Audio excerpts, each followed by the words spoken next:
need bourbon for my blues, a special love to set the mood, hearts and hearts that we must choose. So I'm killing bourbon for my blues. Times are tough and love is rare, with a broken heart, with an empty stare. Inspiration, what it takes. Liquid love to break the hate. I need a home where I get in.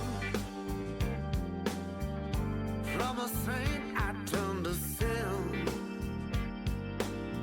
My sorrows drown, I drink it down. How many days I'm giving praise.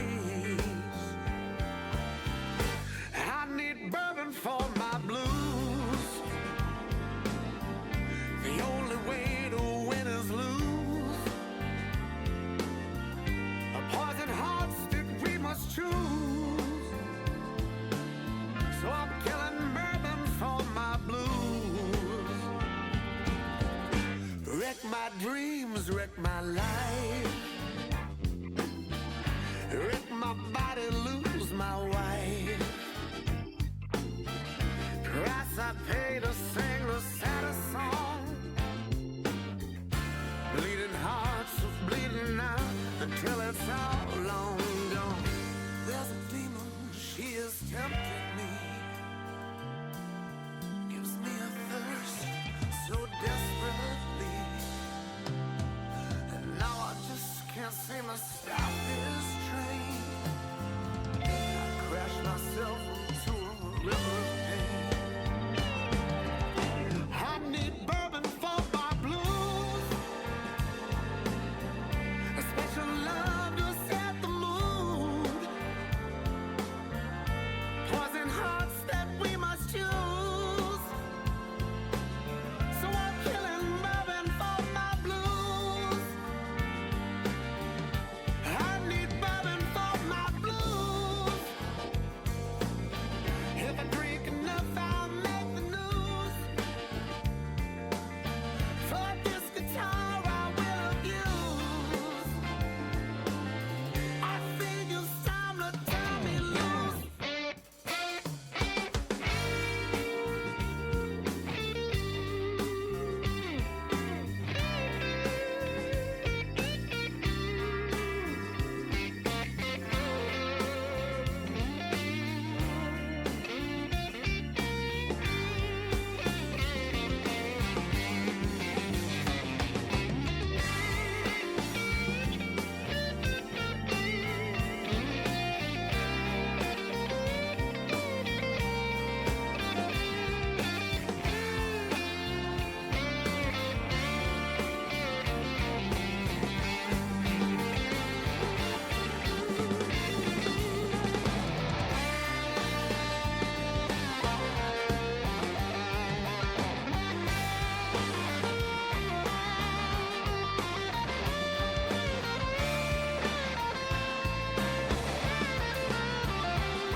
And welcome to another edition of Off the Cuff on the Bluff with your host, Dan Franklin. That's me. Tonight we've got John Covington, and we're going to be talking about different aspects of the MPD, the MPA, uh, different like pay raises and things like that, denied pay raises over the years, and just everything that an officer here in Memphis goes through. We'll be talking different things, and it's really to get conversations going. You may agree or disagree, but that's what this is all about, to bring things that some people already know about, some things you might not know about. It's just to get conversations going. Before we get going, I want to pull this up. I kind of sponsor them. They don't sponsor me, maybe at some point. But this is Adobe Ranch and Olive Branch. Uh, they have egg laying hens there, so you can get fresh farm raised eggs, no antibiotics, no none of that junky stuff, none of that Bill Gates food meat. Uh, I can attest to their uh, fillets. They are some of the best fillets, and my wife Melanie does a wonderful job cooking them. She does it up in the cast iron skillet and then puts them in the finishes them off in the oven, and they are delicious. The ground beef is it's all 100% Angus beef, and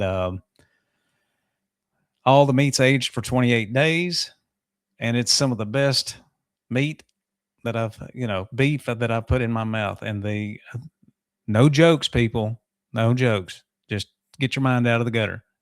They get their chicken from Riley's Family Farms, and that's the only chicken that Melanie will eat, fix, or eat. So check them out. That's their uh, store hours. They're open Tuesday through Saturday, Tuesday through Friday, 10 to 5, and Saturday, 9 to 2. They have pork, as you can see, Berkshire pork, raw local honey, farm fresh eggs. There's a gentleman up there that has fresh fish.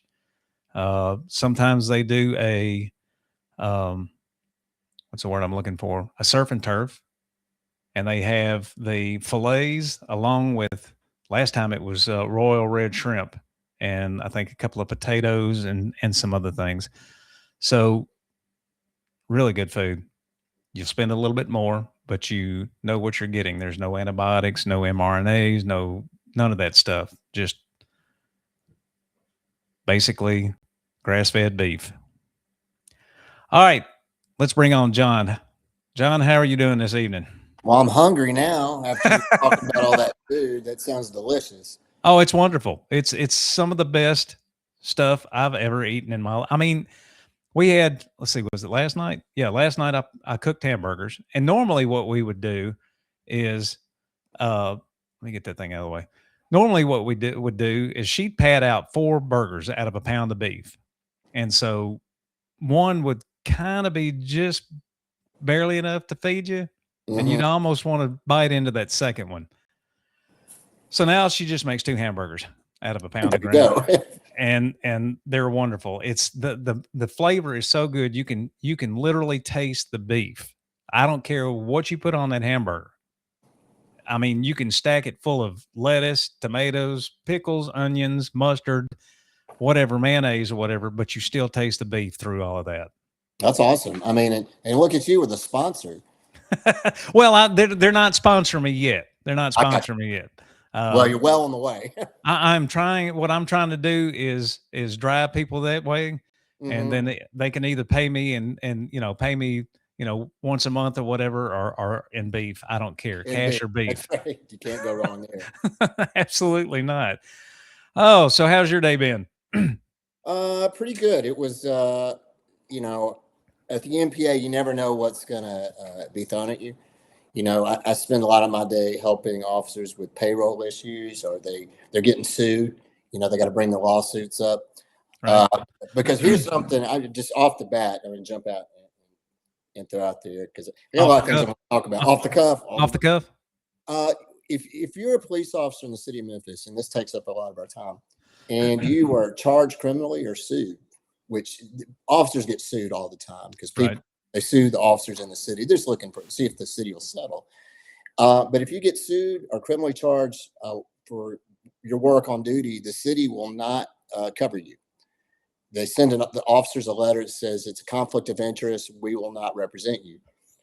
So the MPA covers all the legal for officers. Okay, me and my brother were talking about this today. Let's see, what's the phrase? Because I looked it up. It was let's see. Let me pull it up real quick because I was looking it up, and I was something not plausible. Qualified immunity. That's right. And he was thinking that judges, DAs, and police had qualified immunity, but actually DAs and judges have they're completely immune. Mm-hmm. Yeah. So we have qualified immunity, but the issue is that if you're sued, if an example, an officer was sued recently, it was frivolous, which 99.9% are.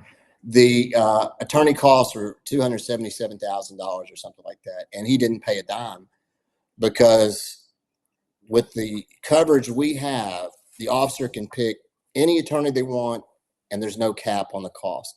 Okay. Now we have to write a check for about $50,000 a month for that coverage. That's a lot of money, obviously, but right. It's reflected in the dues.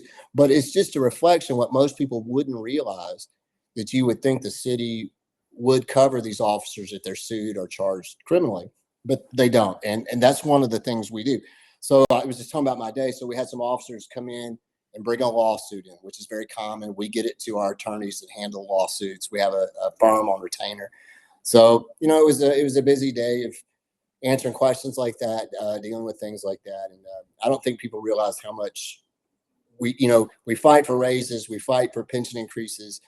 We go down and do battle with the council and so forth. But a lot of our day is spent just serving the officers, protecting their interests, and make sure that they are taken care of. Right.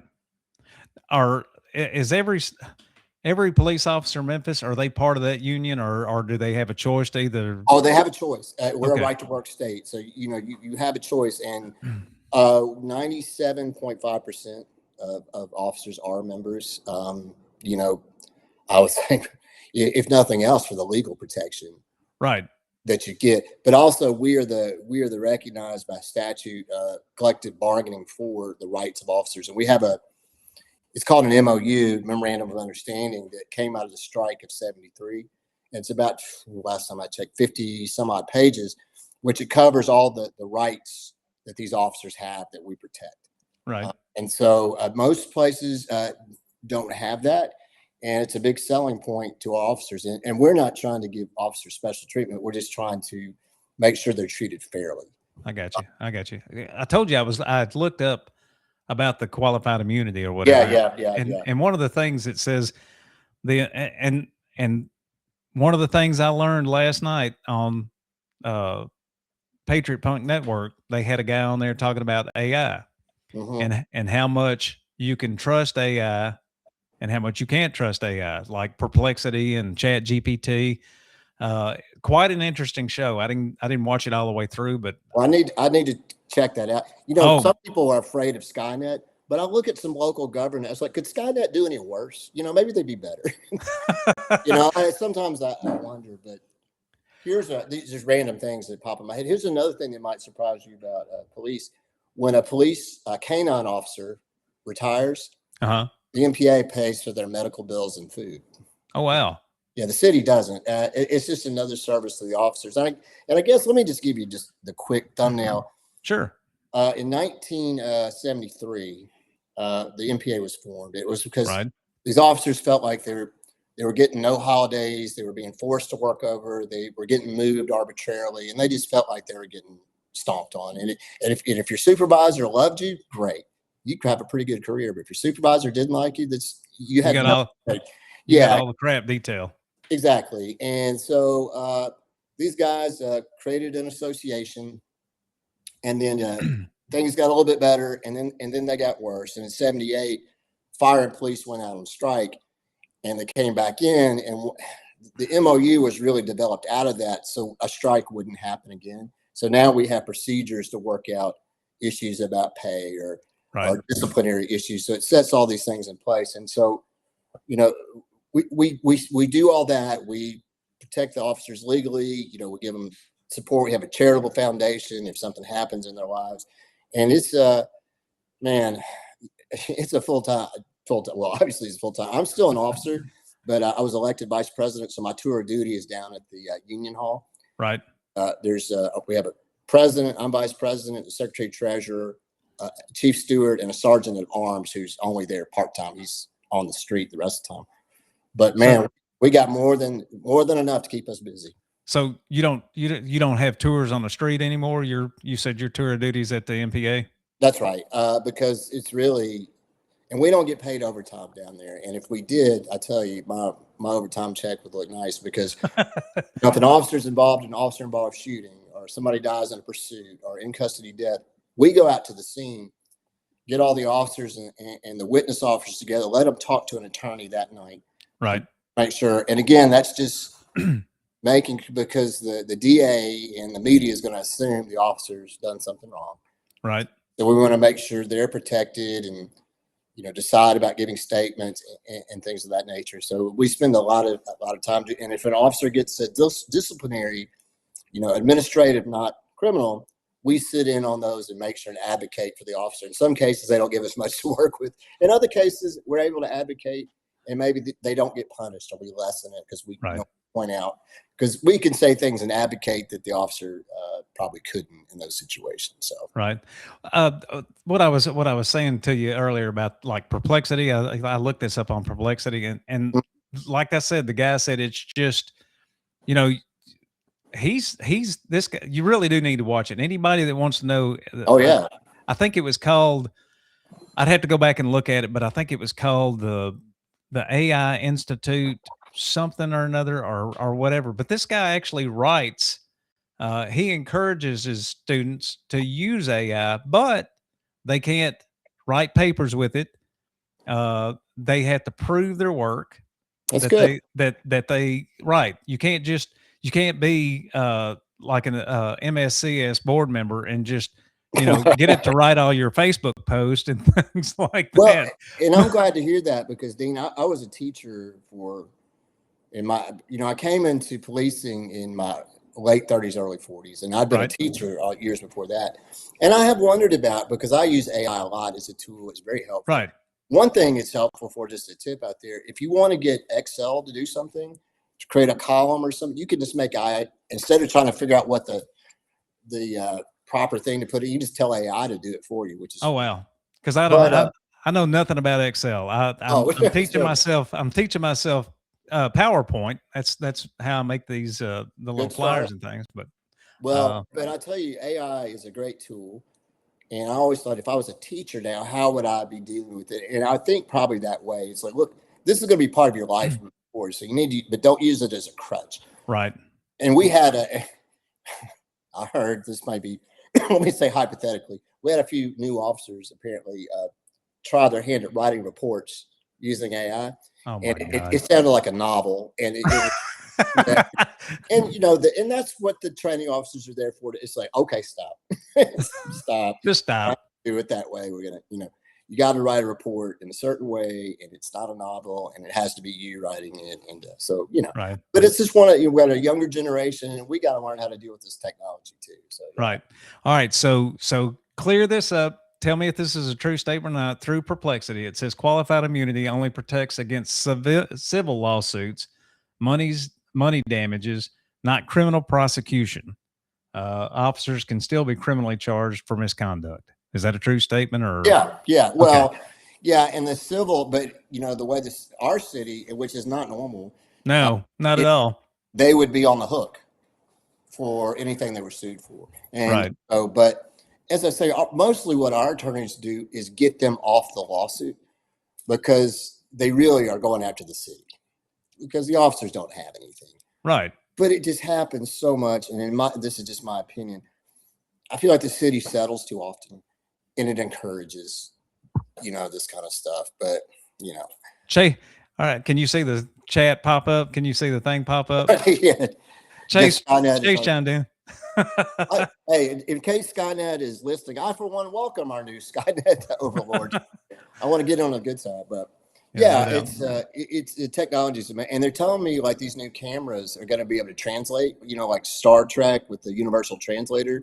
And I've seen Right. some videos of it, and I'm also told eventually they're going to be able to help in writing, reports and so forth. So it's pretty amazing where we're. Right. Well, yeah, I would encourage if you're really like that stuff, I would encourage going back and watching their podcast from last night because I mean they talked about flock cameras, they talked about anything that's got anything to do with AI generation and things like that. Because not only was he on there, but they also had someone from the Libertarian Party, and they're finding out information that the flock cameras and other types of what are they, the license plate reader cameras and Yeah, things yeah. like that provide a whole lot more information than just Well, isn't that always the line though of what public safety versus freedom and your oh property? yeah, And and I get it as a law enforcement, my attitude usually like, well, if you got nothing to hide. But on the other hand, as a citizen, my privacy is extremely important to me. And so I think that's going to be a constant, that line, where's that line? And it's important to talk about it, important to focus on it because right. you don't want to end up in I read 1984 and it's terrifying where, your TV's watching you at all times. And so we don't want to end up in that kind of Orwellian situation. So No, definitely not. Definitely not. Well, you want to get into the meat of it now? yeah. And one thing I want to talk about is these crime numbers that have dropped so much. Right. Right. And there's a reason, obviously. I don't know if you have the graphic of comparing off staffing levels to violent crime, but I've always believed, and every bit of data has always supported that more police equals less crime. Right? It seems, just common sense. Right. People argue against that, and so we did a study, and this was in conjunction with the Crime Commission. And in September 2011, we had 2,480 police officers, the most we've ever had in the history of the department. Okay. And guess what? We also had the lowest major violent crime. Now, they started tracking in 2006, but the lowest major violent crime ever recorded. So you had this highest number of officers, lowest amount of crime, right? Right. And so, and we can get into this in a little bit. And starting in 2012, the Money Boys figured out, well, we're not getting enough. We're going to make cuts, and they made cuts to pensions and healthcare. And so we lost about 400 officers who had Right. felt afraid that things that they had signed on the job for were taken away. And so we started seeing that the officer numbers drop. Guess what we saw at the same time? Major violent crime Going up. They crossed each other. Right. And so by 2024, it was the lowest officers numbers we had seen and the highest major violent crime. So what happens? Chaos. President Trump steps in, thank God we get the task force. And so now we've artificially recreated the number we need to be at. Right. Right. Because I mean, not only is it helping MPD out, it's also helping Shelby County Sheriff's Department out. It's incredible. And so it's proving the point. So we get all this help in and you see a 40% drop in crime. So what we've done essentially is gone back to 2011. Now Right. we're up here with numbers and crime has dropped to here, right? But the problem is they're not going to be here forever. No. And no, I guess nobody knows what time or day that they're going to be out of here. Unlike Biden in Afghanistan, we're not going to give them a date, I hope. Right. Well, let me ask you this. How much do you trust the City of Memphis's website where it talks about all the different crimes where the arrests, the guns taken off the street, the violent crimes? How much do you trust those numbers that they're putting out? I mean, does it kind of line up with everything else? It does. I feel pretty confident. And TBI came in and did an audit. Okay. Well, and I trust TBI too, but I just feel it, and officers talk to me about how they have so much more free time to be proactive. Right. If somebody reached out to some group from another state and they said, they were looking at all these numbers and they said Appling Farms had all these, since this task force here, all their traffic enforcement had gone way up.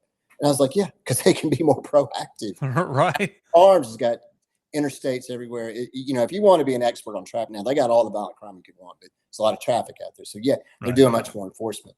And the caseload for our investigators has dropped. And so it compounds positively, right? Right. Just like it did when we had, enough numbers. But when all this help leaves, so our goal was to have 2,500 officers. And the last number check I did on MPD, we're at to 1,866. Now, I gave you a chart. It's a little out of date by a month, but it'll show you how quickly that can happen. Right. Now, we have a huge class coming out, hopefully close to 100. And so we've done a lot of recruiting, but I'm telling you, man, we lose officers. A lot of them have reached retirement age. Right. And they're rolling on out. And then the competition from other agencies, THP, we lost a lot of officers to them. They're paying really good salaries. And we've had a good run at the MPA in that since 2019, you may not believe this, but we've increased salaries by 35%. But guess what? We were so far behind. We're only $400 a year more than Collierville after 35% raises since 2019. Wow. I mean, it's a stunning number. And I recently, so Memphis, and I did an op-ed in the Memphian. Sometimes I'm surprised that they run my stuff, but they do. That Memphis in the last 5 years has lost 9 officers to line of duty deaths. Right. Right. That's a big number. And so I said, that's huge. And so I started comparing it to other major cities. We in Detroit has also lost 9. We have 602,000. Detroit has 640 something thousand. Tied with us at 9 is Philadelphia, with 1.6 million in population. Los Angeles has 10 to our 9. They're 2.9 million. Chicago has 11, 2.7 million. Yeah, you may be able to find that. Let's see. Yeah, so that's the crime. And then that's our numbers where we are. But if you look at, we'll get to these guys. But here, that's the chart. Okay. It's stunning, man, because this is probably the most dangerous city in the country to police, and us in Detroit, which it's probably not a surprise if I just met you on the street and say, hey, give me the 2 most dangerous cities to police. You probably might say Memphis and Detroit. Right. But when you compare the populations, it's a stunning number. So obviously, this is a very dangerous place for us to police. And if you go to the next slide, that's where I showed the line of duty deaths here in Memphis. We've had 94, since the beginning, which was 1827. We've had 9. You look at Shelby County, Bartlett, Collierville. Now, that is not to demean or say anything negative about them. If you put the badge on, you Right. risk it all. And it doesn't matter where you police, you're risking it all. But it's just showing it how much more dangerous the city of Memphis can be. And then So what is the red line? that's a number of that's our total on-duty deaths since our creation. Oh, okay. Okay. And then 9 in the last 5 years. Okay. And if you go to the next slide, and this is why sometimes it's hard to keep officers.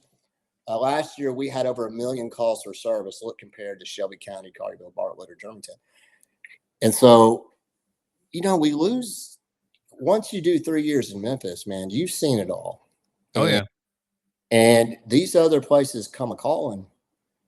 And sometimes it's hard to keep them here because they're like a Tom Brady going into free agency. He's like, man, I got an officer here who's done it all, seen it all in 3 years, and we tend to lose them. But we got to keep rebuilding, these numbers. It's tough. Right. Yeah. Retention. And we'll talk a little bit about that as the show goes on, but it's I mean, I'm over here and I live out in, I would say I live in East Memphis. Yeah. And I mean, just up the street at the library up there on Poplar. I mean, that's where that's Officer Red yeah was part of that nine number, was he not? He was Right. And that was, they're all shocking, but you know, that one was, my God. But it was that reminder: there's no such thing as a routine call. Right. I've got Gerald Greens is watching, and this is what he says. He says we've got to be competitive with other cities, even our local cities. We do, and that's where it starts, right in your own backyard. And right now, THP, I believe they're offering $99,000 plus a $10,000 bonus to work in Shelby County, and I mean that's a big. Who's that? That's THP. Okay. If you go to one of the slides, there's a salary comparison, and it's pretty shocking. So if you go, so the next one, yeah, those guys. Is it the first one? No, it's No. maybe I didn't. I don't know if you had the salary comparisons in there. Well, I'm gonna hold it up. I don't know if you can see it. There it is, right there. There it is. There Okay. it is. THP $99,000 plus a $10,000 bonus to work just in Shelby County.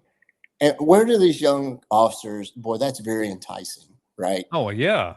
And also, THP just chases the brakes off everybody. You know, more power to those guys and gals. They're awesome. Well, yeah. I mean, they're not controlled by the Memphis City Council. Well, exactly right. And then the TBI, which they don't take as many in quantity. They take a lot of quality though, because you know that's more prestigious, and so TBI, look at that, $10,000 bonus. That's big. But then when you look at the comparison of the local departments, right? And again, like I said, we've had 35% or whatever it is since 2019 in raises, and a lot of people say, "Oh, you know, you're getting all this money." I was like, it took that to get to number one, when we're number one in danger, number one in busyness, and number one in crime, to only be $416 ahead of Collierville per year. So if you're a young officer, or like, you know, if my nephew or somebody came up to me and was, "Hey, where should I go police?" I'm like, well, you might want to take a look at some of these smaller agencies around here, and then look to go to TBI or THP. Right. So you know, it's competitive, and the most stressful thing about this is all Mayor Wharton, and you may want to go to that slide. This was caused by Republicans and Democrats, and you know, police and a police association. We're Tennessee, you don't have unions, you have associations, right? So on one side, we got Democrats who are supposedly pro-union, but we know how they feel about police, right? Oh yeah, I was in the sheet metal workers union, so I know how they feel about Republicans and unions. I know, Right. I mean, Republicans and Democrats. I know all of that. So you get it. So you got that on one side. Then you have Republicans that support police, but don't support, you know, an association, collective bargaining. So we kind of get it now. In Memphis, we are not a traditional union. I say we are the advocates and the voice for these heroes that go out Right. and fight. And so I differentiate us from a union. We're an association that advocates. So, but starting in 2012, it was during the Wharton administration, the people that I had up on that slide there, it was Mayor Wharton, Shay Flynn, Republican, Kent Conrad, Republican, apparently, though he just endorsed And Anthony Buckner. Anthony Buckner, right. Reed Hedpeth, Republican. That's Phil Trineri. He was head of the Chamber of Commerce, and then Jim Strickland, Democrat. They were the driving force in making all those cuts to pensions and health care. Now, some of it was driven by Harrington, and nobody's going to deny this, did a piss poor job of funding the pension system. Right. But everybody said at the time you did not have to make these kind of draconian cuts. They cut health care for pre-65 retirees right on the spot. And so people were in cancer treatment and things like that. They just cut off unbelievable. Wow. And then they went back 7.5 years from the date. It was 2014. And they took away the whole pension that people had signed up for a hybrid thing, which basically meant if the economy tanks when you're getting ready to retire, sorry, buddy, you need to work another 5 years. And that's not what those people signed on for. Right. So it was a real stab in the back. And it created a lot of distrust because we saw a lot of Republicans up there who wanted to pat us on the back. Oh, the best in blue, you're the greatest. But then when it came to really taking care of us and our families, we felt betrayed. Oh, I'm sure. I'm sure. And it was all about money, you know, which was, and look where it got us. So 400 and over 450 officers left in a 2-year period. Wow. I mean, and we've never really recovered. Now we're working hard. And I will say, you know, so in 2017, we were looking at the law and found out that if you could raise, that local communities could raise their sales tax by half a penny and use it for whatever they wanted, but it had to be a referendum vote, which I'm not a believer in taxes, but if you're going to do it, let the people vote on it, you know. Right. Hey, that's how you do it. And so I you know, I kind of got over my aversion to taxes. I was like, okay. And so we took it to the city council, so like, because Jim Strickland said, hey, I'll restore all this stuff if you can find me money to do it. And we took him at his word. We found this. Our estimate was going to bring in $50 million a year. And it was going to cost about $26 million to restore everything. So we went to city council, like, hey, will you put it before the voters, you know, to vote? And they said no. So then we dug deeper into the law and found if you had 40,000 signatures, you could put it on the ballot by signature. Right. And one of the city council people, I won't say who it was, they said they won't get more than 40 signatures. Well, between us and the firefighters, we got 150,000. That's a big FU to them. Oh yeah. Well, people couldn't wait to sign it. And we had these retired firefighters that put on their heavy gear and walk and try saying no, you know, to that. Right. And we laid out and we laid out what the ordinance would say. It would restore the health care to the retirees. It would give the old pension back to officers who had signed on.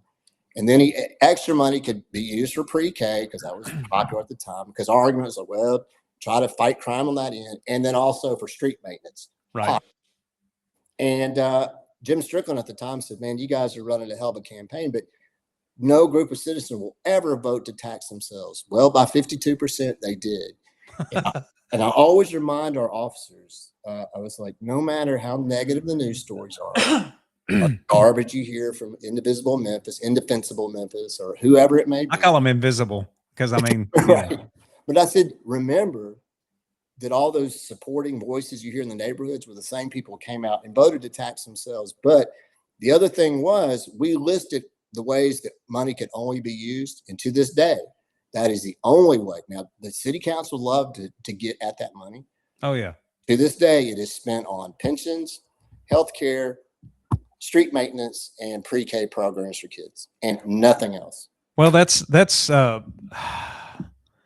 going to one of the Shelby County CEC meetings. I mean, I think that was brought up through Josh Fox about doing some type of tax like that or something. Oh, well, that okay, for so I'm glad you brought that up, because for the new jail. Yeah. So that only that money could be used for the new jail, and once the money was raised for the new jail, it stopped. Well, let me tell you this. Let me tell you why I'm 100 and 200, 2,000, 2 million% against that. One, there's no such thing as a temporary tax. Oh no, absolutely not. Once a tax is done, and this is one of the highest tax places in the country, it never goes away. That's number one. Number two, we weren't the only ones that took advantage of the local option sales tax. Every municipality did as well, and they're funding their schools out of it. Arlington, Collierville. And so that money is being used for their schools. Right. Unincorporated Shelby County does not have that local option, because if the whole county gets the same number, the county automatically takes half the money and it goes to education, which would wreck the things that restored the people Memphis voted for, and it would wreck the school funding local control. You'd be giving control to the state and the county instead of local control. And so I've talked to Amber Mills about this. Her opinion is it would have no impact. I think she's wrong.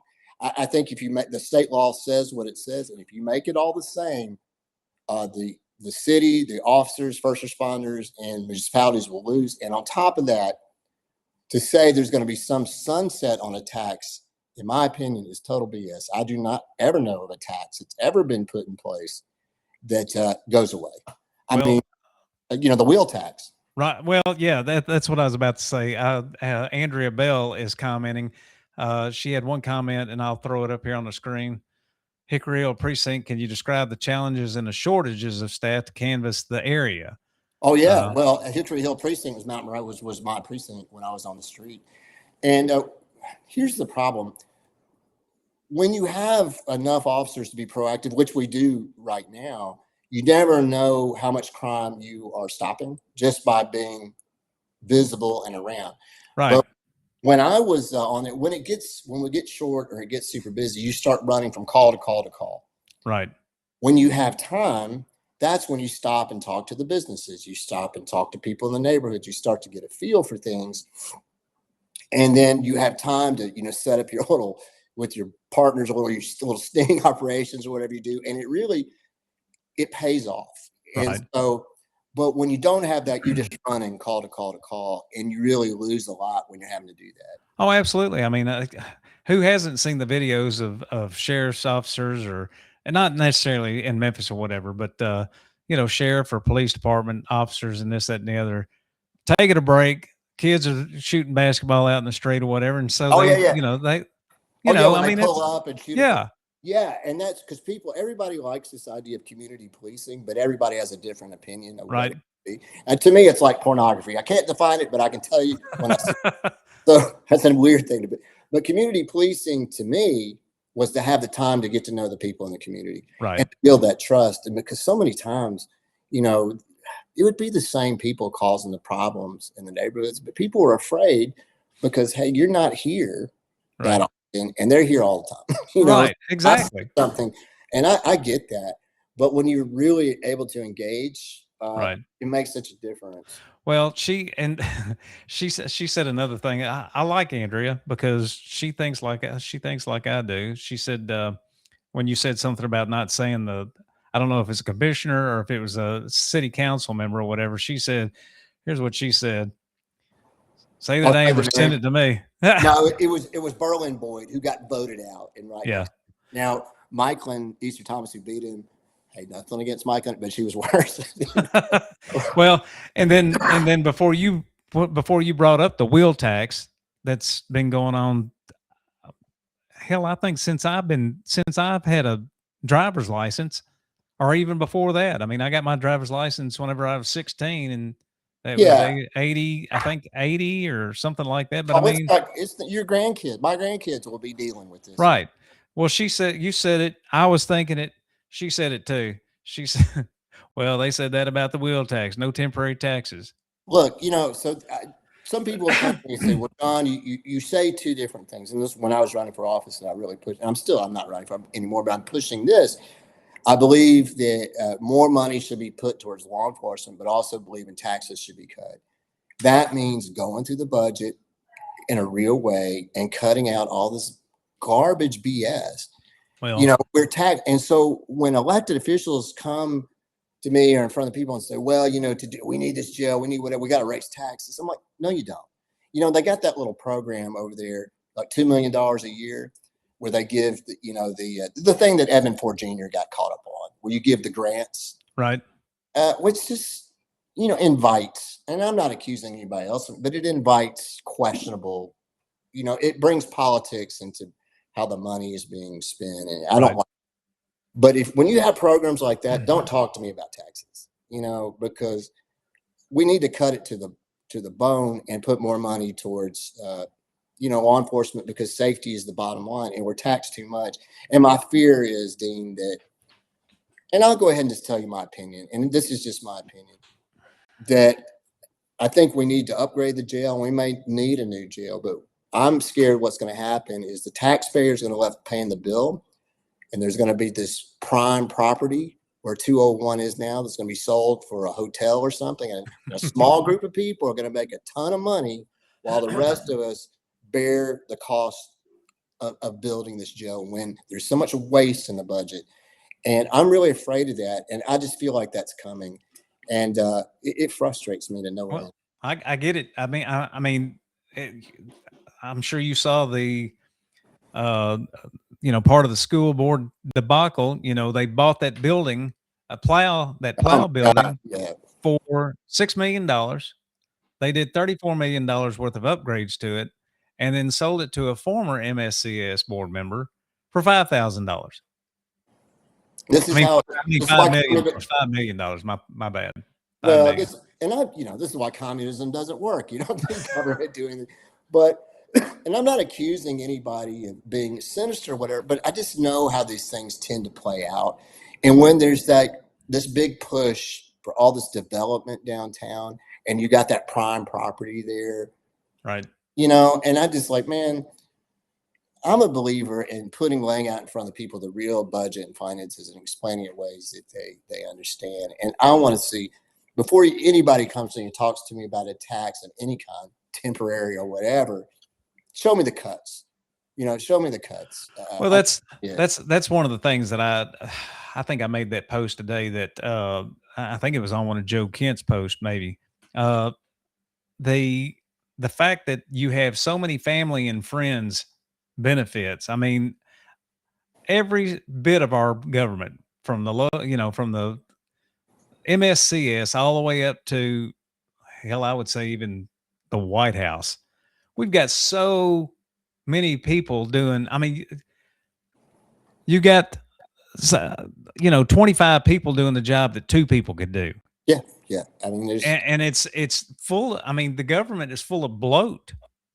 oh my God. Yeah. I mean, the understatement of the century, because, and I'll tell you this, when I've dealt with, I've been dealing with governments for a long time, city government, county government, whatever it may be.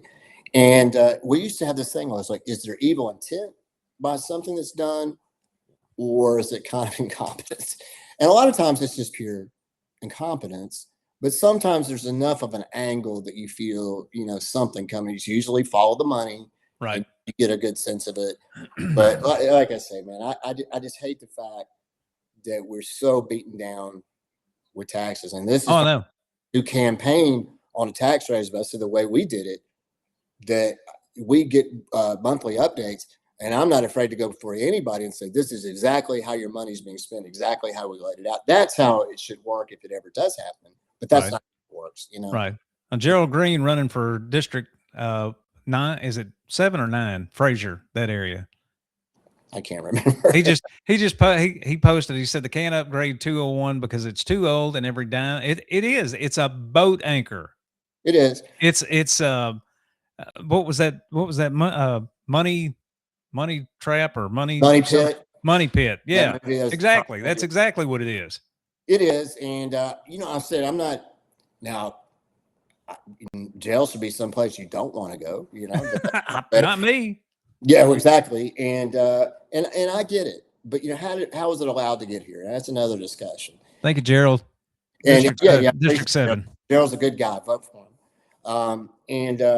The thing is, have we looked at other things? Can we build like some smaller satellites? I don't know.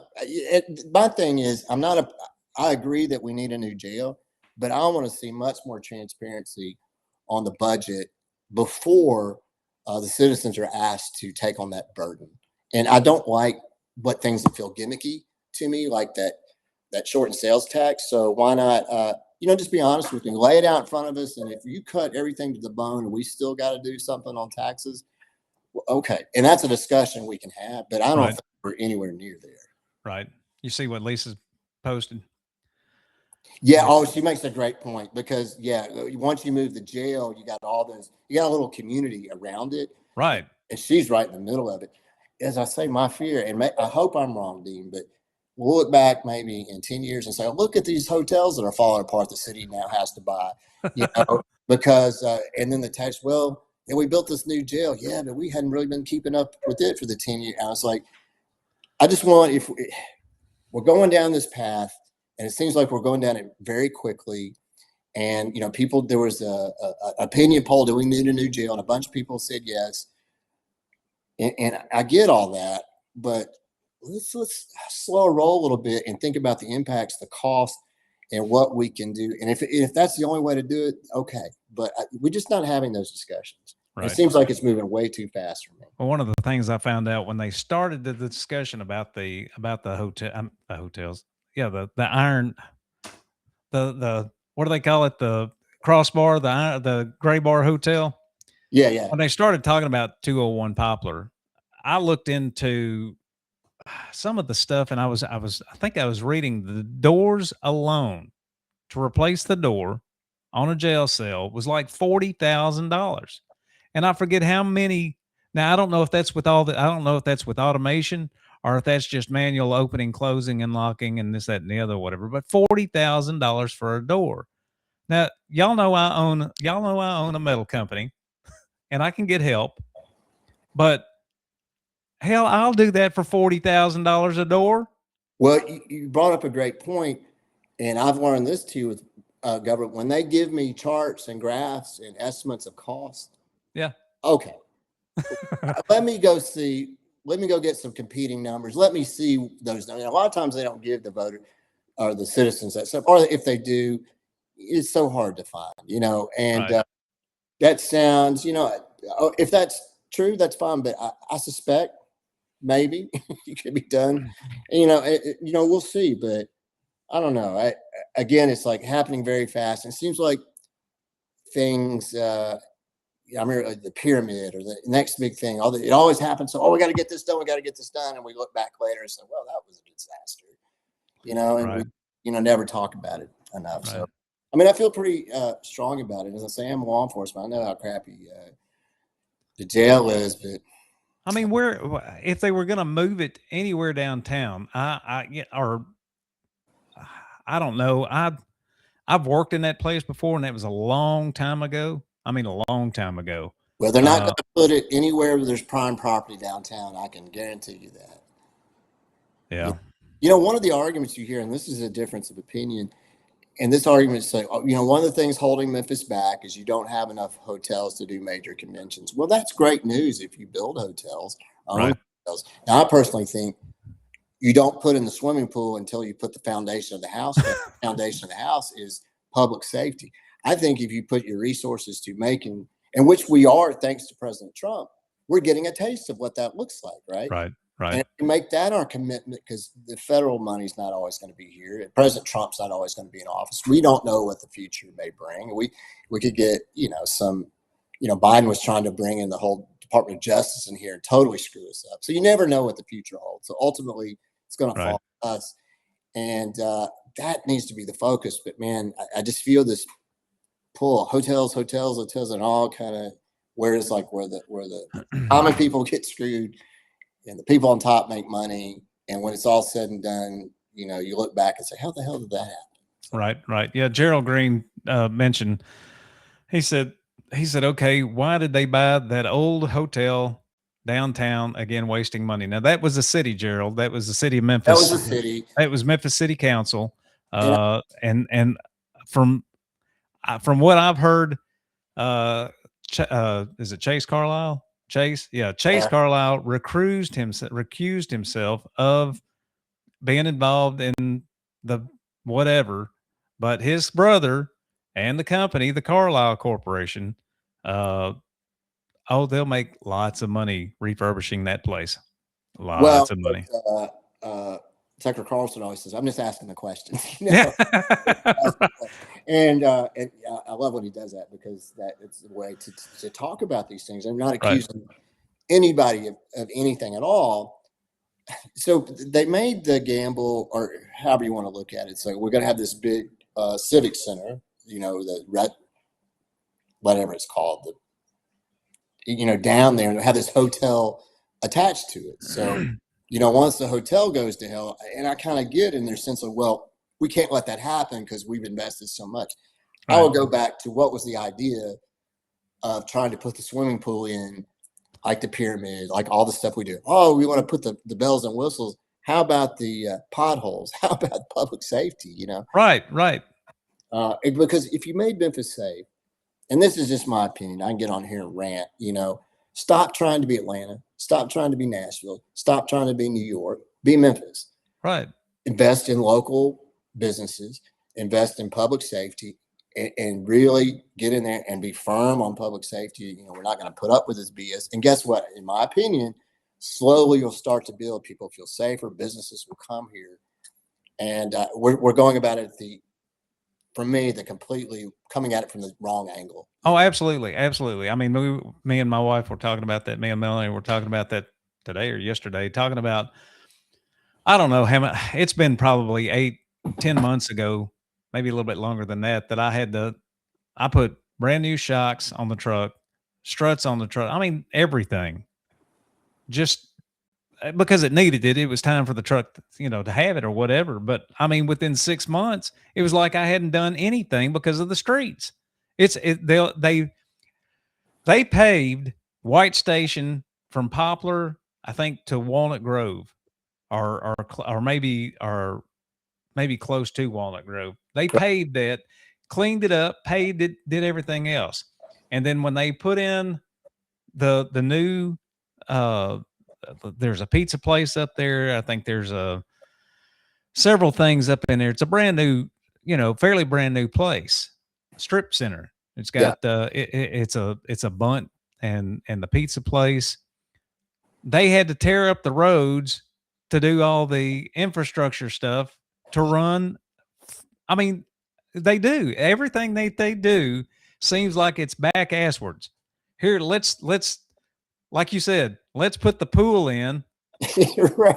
and then build the house, and then build the house or whatever. It's like the jacuzzi will go over here. Let's go ahead and put that in, and we'll build that later. And we'll build the house around all of that.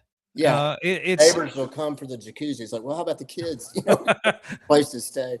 Yeah, it's frustrating. And it was a theory. My father was a journalist back when that was an actual thing, and that quit me back a time ago.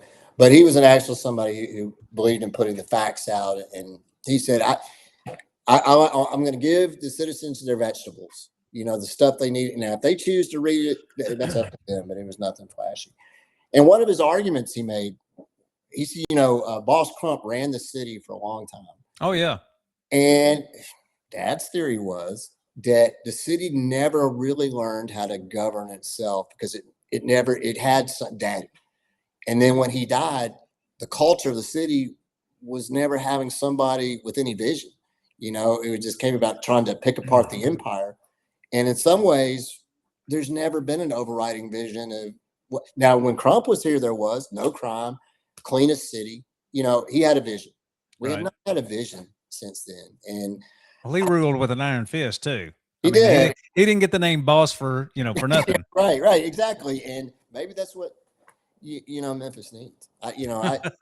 So I certainly get frustrated, and I see what I think of the solutions are, and people can disagree with me, and that's fine. But I don't know. We'll see. We'll see.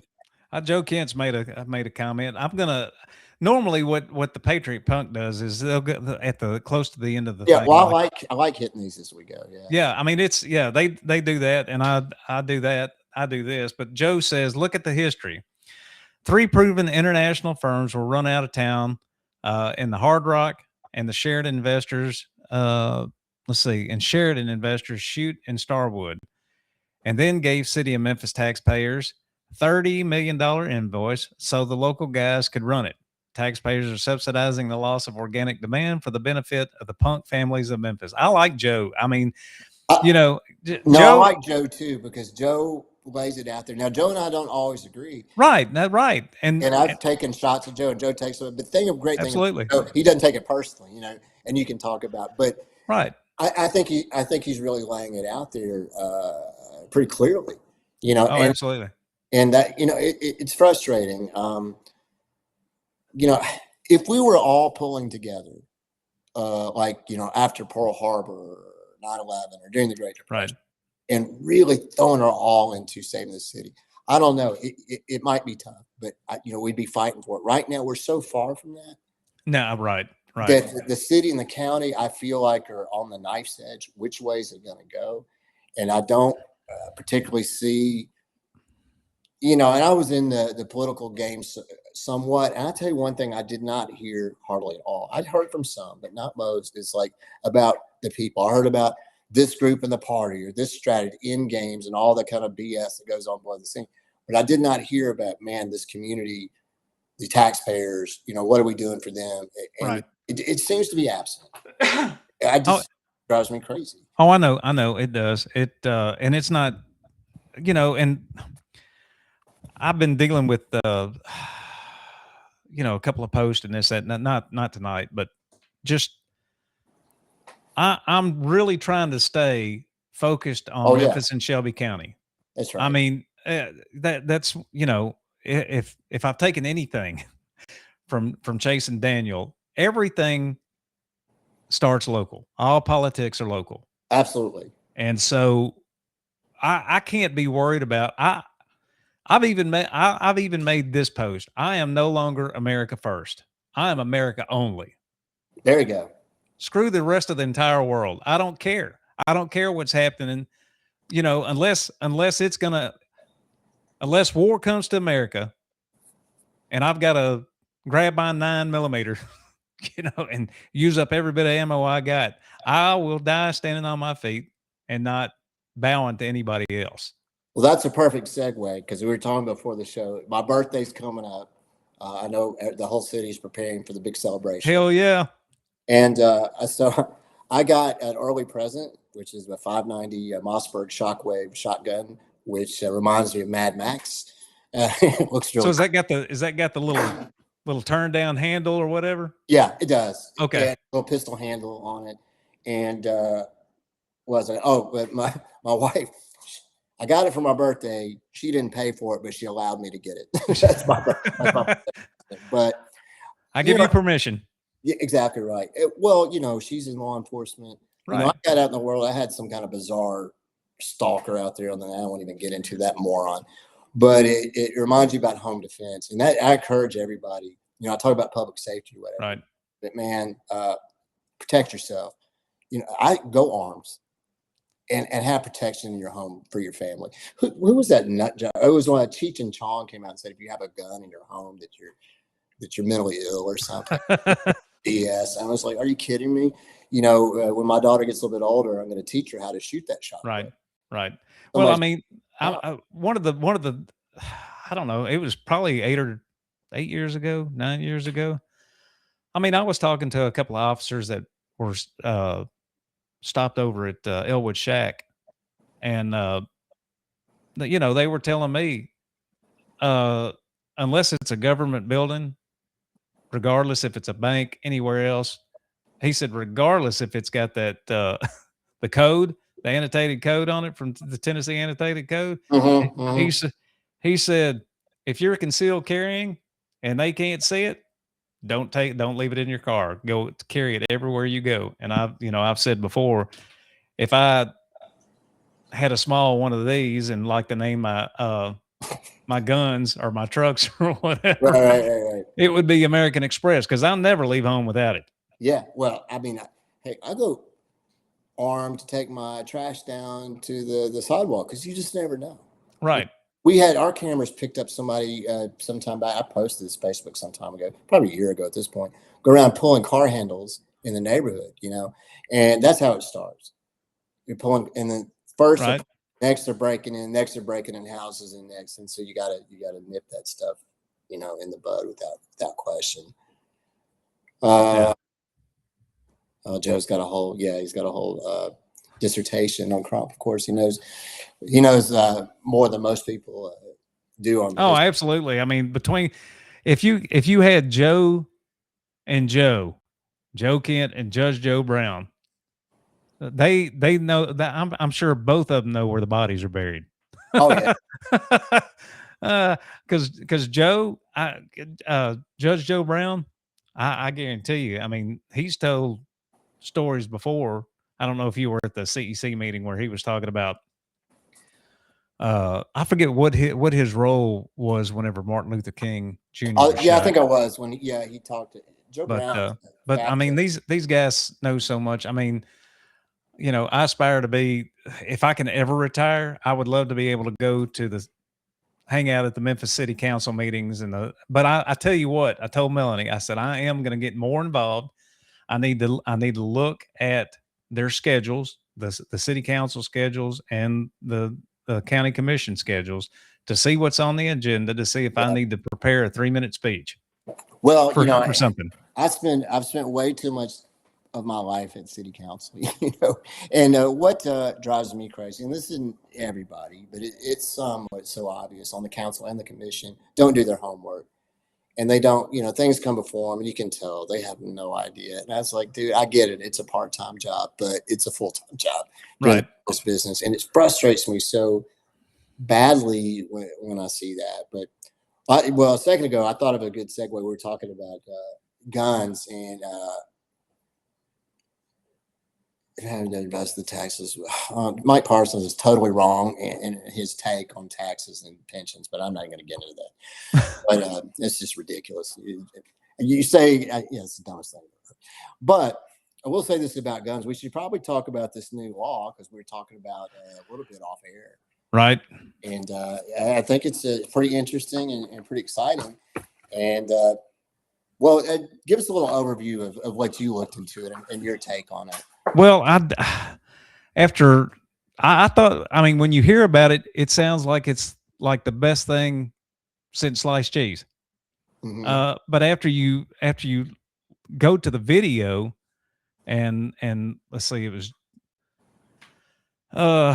several people were asking about it. Several people were on board with it. Several people weren't, especially, Justin Pearson and Justin Johnson? Is that not Justin Johnson? He's Collierville conservative. Yeah, that's why that popped in my head. It's two Justins and then the other chick. But yeah, the Tennessee 3. So both of the Justins were talking about everything because totally against it because one is from Memphis and he knows how the crime is in Memphis or how it has been in Memphis. The other represents Nashville. Mm-hmm. And I don't know how much better Nashville is than Memphis. Well, they're both pretty blue. Well, Memphis is extremely blue, since and Nashville is too. So, you know, they're totally against it, and I it did pass. But it's House Bill 1802 and Senate Bill 1847, and basically, it said the Tennessee Republican supermajority in the legislature amended those Tennessee's existing statute, which prohibits the use of deadly force, including brandishment of a weapon, to protect real or personal property. Their take on it is, unfortunately, this new law is nothing more than smoke and mirrors. Is potentially misleading and could result in individuals engaging in conduct that they believe would be permissible conduct, but in fact would be a serious felony offense. Well, believe it or not, I have opinions. I have opinions on everything. Oh yeah. I was reading it. So the bill, when and if a person would be justified using force against another under subsection A or B, that is what. Right. When and to the degree the person reasonably believes deadly force is immediately necessary to prevent or terminate the other's actual or attempted trespass, arsons, damage to property, including damage to livestock. That's very telling. Burglary, theft, robbery, or aggravated cruelty to animals. The person reasonably believes property cannot be protected or the other's actions terminated by any other means. The use of force other than deadly force will expose the person or a third person to a risk of death or serious bodily injury. Now, I think the overall impact of this bill is going to be to lower crime because, and one of the things I kind of got into from a law enforcement perspective, I totally see this bill from a rural perspective when you don't have law enforcement as close and they're dealing with people coming on stealing things and call it stealing lives or whatever it may be. Right. But I also think it's going to have a positive impact in Memphis, but it may play out a little bit differently in Memphis. We'll just have to see because I was talking to you that the criminals in Memphis aren't stupid. We'll see how they play in maybe a little bit of the gray area of this law, but I think overall it's going to be positive and it's going to lower crime because it's a no nonsense thing. Like don't come into my property, don't threaten me, don't put me in fear. Right. Because I work hard for this stuff. This is, and it draws that line, which I think is so important. Well, and I know you speak to people all the time and they'll say something and you'll just kind of look at them like deer in the headlights. And, whenever I tell people that Tennessee does not have true constitutional carry, they're looking, oh yeah, we do. No, go look at go look at the laws. We do not have true constitutional carry.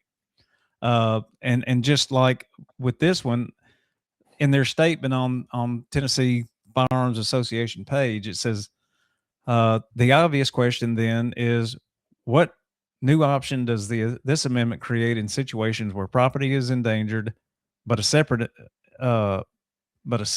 imminent threat to human life does not yet exist? It says, indeed, the question was specifically asked of the House Speaker, Kip Capley, and he's the writer of the bill, Right. on the floor on April 20th. And like I said, I watched this. I didn't hear that part that he said this. He said his answer is clear. None. It doesn't change anything about the amendment doesn't change anything about the previous bill. Right. It expands it. Your castle doctrine out to your property. Somewhat, and I've got to look into it more. But I mean, unless somebody's armed and they're trying to break, I mean, if they break in my house, and they're walking toward me, facing me, we joked about this earlier because I was telling you that Daniel on the oh yeah. I saw the 3-minute reel, he was talking about it. And then as the attempted home break-in or whatever, he turned around and turned his back to the homeowner and said, you can't shoot me now because I got my back to you. Well, what you're talking about is number 2 in that bill. It's the only one that I have a little question about. It says a person is not justified using deadly force against another individual under the section if the individual is facing away from the person. Now, I get maybe legislators sitting around, but from a realistic thing, and I get what they're trying to say. Like, I guess if they're running away, they're no longer a threat. But let me give you a couple examples. Enforced science is a whole science built up around police interactions with criminals, and it's officer-involved shootings. Okay. And they dig through. I went through their training, and just to give you an example, like when you see body camera, what is your assumption? Your assumption is what is caught on that body camera is what the officer is looking at. Right. Well, they did a training with role players, and they put glasses with cameras and a body camera. You would be shocked how many times what the body cameras look at is not what the officer is looking at. The funniest thing was that veteran officers, their eyes were on the hands and the waist. Rookie officer, squirrel, plane. They're looking everywhere except where they learn how to do that. Right. But that's just an example. So they've really broken this down into science. And one of the things, this officer shot somebody in the back. Well, somebody is a threat that you feel your life or somebody else's danger is coming at you, and you pull your gun and you make that decision to fire. You can't pull it back. They can just as quickly turn to get out of the way or run at that point, and you hit them in the back. Right. And there's been cases where officers have been cleared on that, proving that turn can happen faster than you trying to bring that bullet back. And so that's a little bit of the gray area. Let's say you're in a rural situation. You got your farm and all your equipment, and this is maybe kind of out there, but somebody's dumping gasoline on your barn that's got all your tractors in it or whatever it may be. And you go up, do you have to blow a whistle? Have it turn around, then you're fine. And so, and I see Joe Green, what if he's running away? So, and shooting back, that's an excellent point.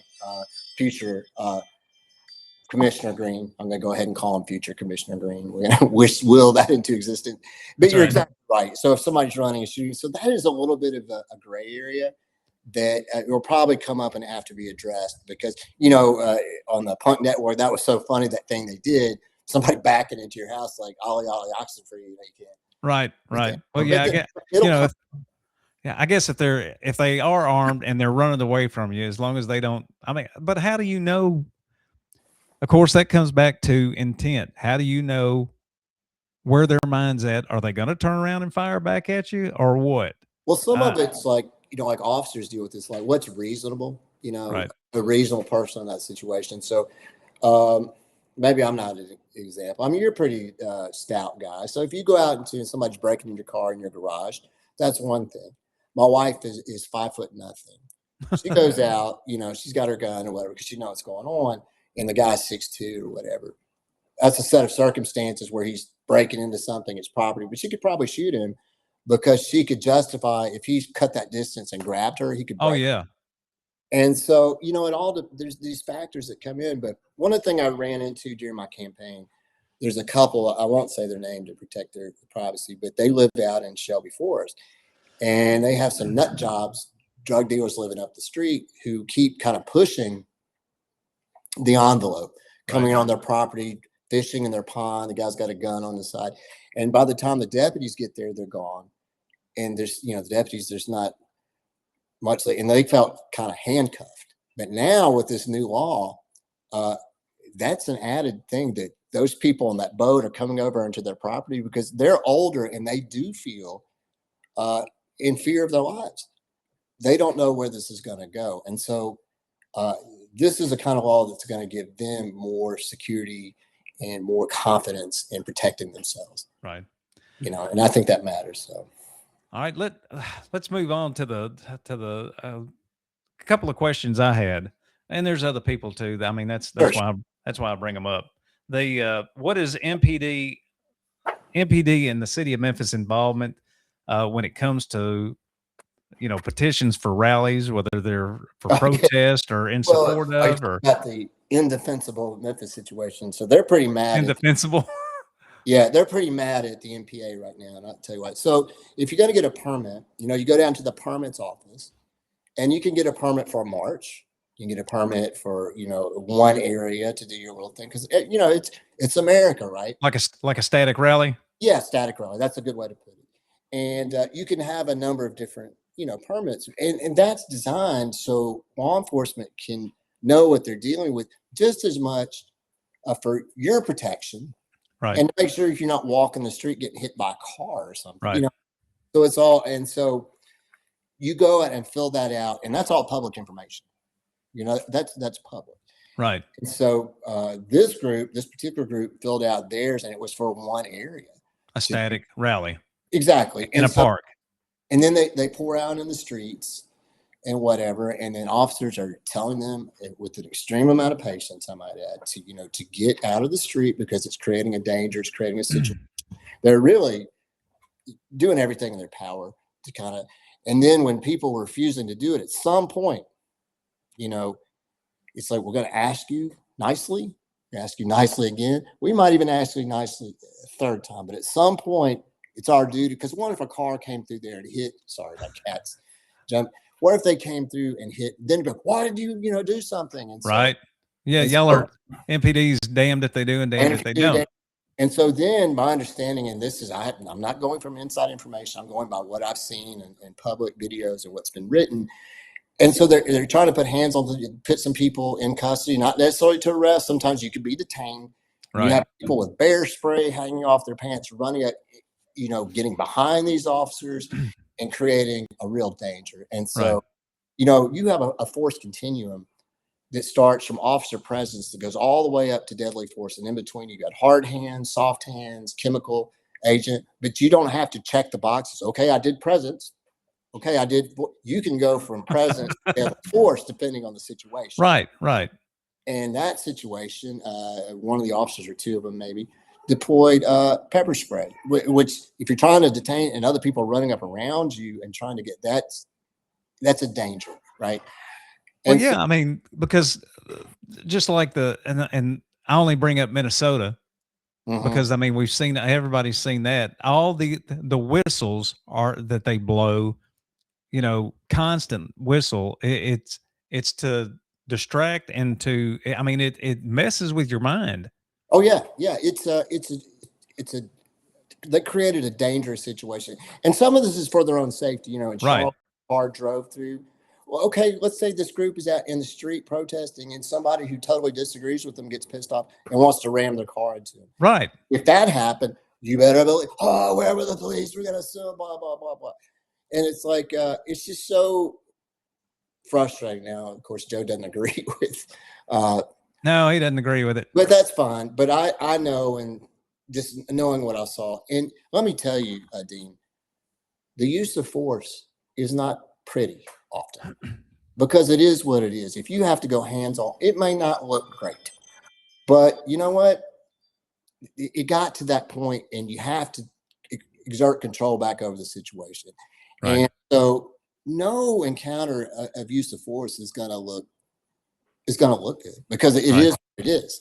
And have there been instances across the nation and even here where, you know, those boundaries were, yes, and the officers have faced consequences for those things, but Right. you cannot turn every interaction into this big moment, because what it was, you signed up to have a certain kind of rally, you try to do something different, you put those officers and yourselves and other citizens in danger, and they got control of the situation. And if you want to be upset about that, that's fine, but that's what's happened. So the president of our association posted, you know, we posted our response and basically what I laid out, what I've been talking. Right. We also posted their what they filled out for the rally to show that they didn't have a permit to be in the street, and that's public information. We did not have to black out anything on that, but we Right. chose to. Now, apparently, the marker we used wasn't very good, because some people said if you get really, really close, you can see. So we went back and reblocked it out. Right. But you had these people calling up and threatening us. I was like, you know what? We didn't have to block out anything. You guys filled this out, and you're the ones who broke the law that day. So I just can't stand this kind of grandstanding. And I wrote, you saw I posted the ridiculous things these people were saying in front of the city council when the budget was presented. You know, I was like, give me a break. I guess the question, I've not seen the question posted on Facebook, but I think I talked to you earlier or maybe this weekend or something, about, has anybody gone over the street cams or the body cams? Oh yeah. Well, leading up to where they started, or before they got into the street, to the point of where they had to detain, and they actually arrested, what, 3? Yeah, and then the DA, ooh, what a shot, you know, decided not to hold them accountable and drop the charges. Which I hate that, you know, because because, you know, the department, you know, and the city said, look, we're gonna look at this and do a thorough job and make sure everything was done. So those officers were put on Administrative leave, non-enforcement, basically. non-enforcement. Okay. Yeah, or administrative leave. Yeah, Right. and so, Riding the desk. pretty much. And so, you know, they're kind of, and that's fine, because they want to review everything, and I get Right. it. But, you know, now when the charges are dropped, it creates this narrative from the other side. You know, they're chattering. But to your point, they have not made the body cam stuff public yet. That's still part of their ongoing looking, because they want to be thorough, and which Right. is, I think the department's right about that, and good on them. But from all the other video I've watched, and I've seen these people breaking, oh, you know, the officers, there wasn't a problem. No, there was a problem. They were told over and over, get out of the street, get out of the street. And when you're trying to put somebody, detain them, they're not responding. You have other people running up and grabbing at you, and they got bear spraying. You don't know if they got a gun. One of them did have a gun, had his hand in his pocket. My understanding was, from looking at some of the videos I've seen. And it's like, give me a break. You know, they created that situation. The police were tried to be I don't know what the word is, tried to work with them as much as they could. But at some point, you are going to follow the law.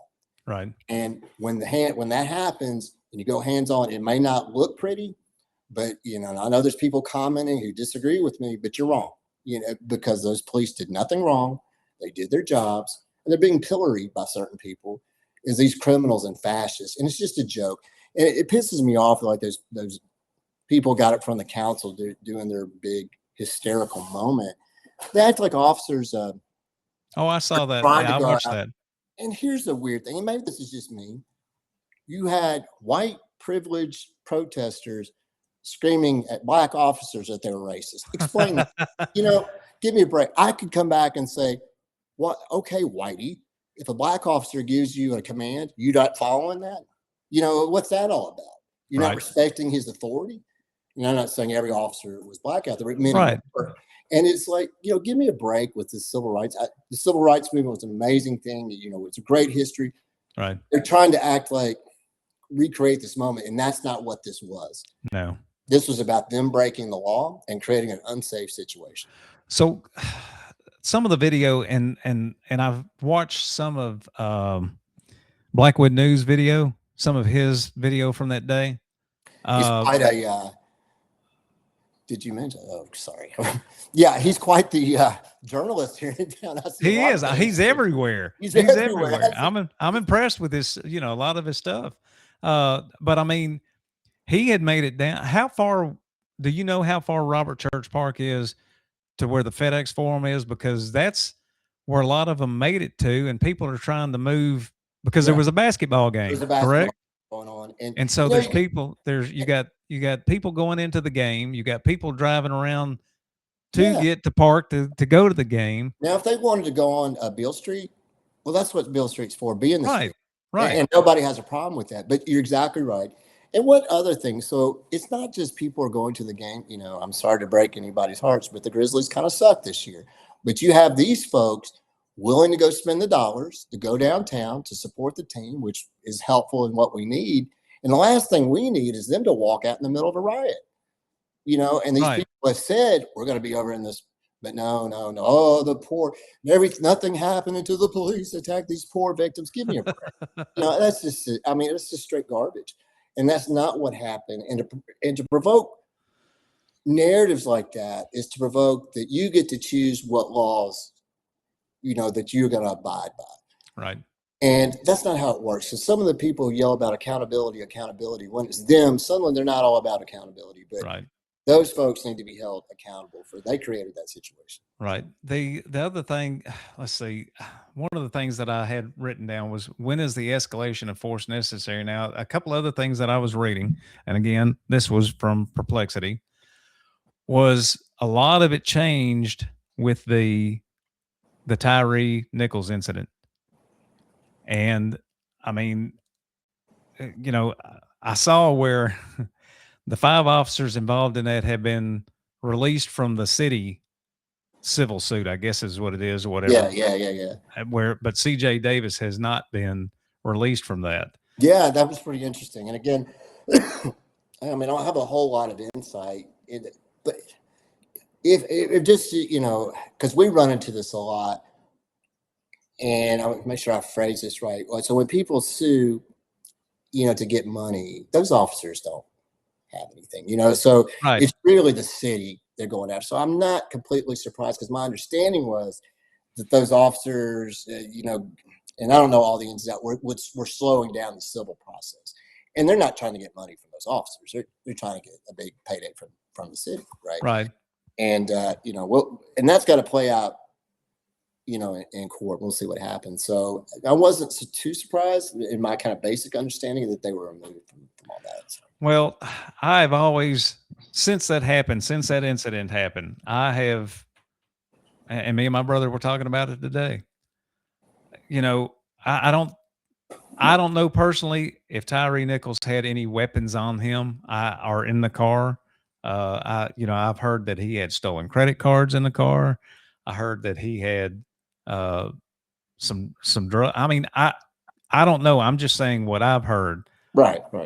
But my personal opinion is the main one involved in that should have been crucified. But that's my opinion. Well, Because- and the main guy, he pled guilty and is looking at because I mean, he was already in police custody. He was already handcuffed, and Right. which that when is the escalation of force necessary? And you've got the cop cams and the dash cams and the sky cop Right. cams, and I mean, there's so much. I've always wondered how much of your life that you go through in a day, in a 24-hour period, is recorded.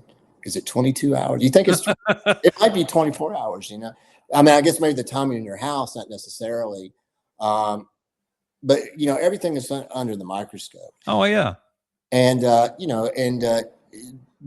police officers welcome that, because cameras have done more to exonerate police than anything else. right. Now, and the Tyree Nichols thing, I can't speak to, but they I get it.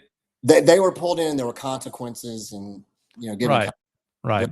But so there were consequences for this thing, And here's something: my mother, interestingly enough, and she and I had this conversation. She said it seems like there's more cases of, police getting in trouble. Now, if you look at the overall numbers, it's minuscule.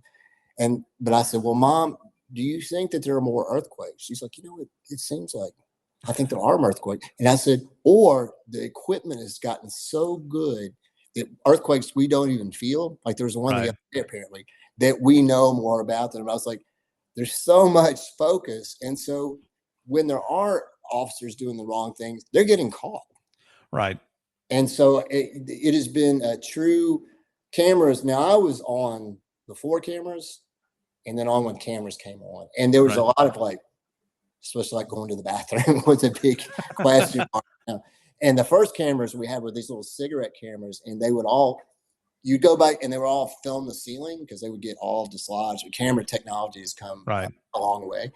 And now cameras have been great. I said more often than not, they exonerate a lot of these false claims made against officers. And when officers have done wrong and caught those situations, that's to the good, because nobody dislikes a cop doing the wrong thing than good cops, which is the majority, the vast majority. I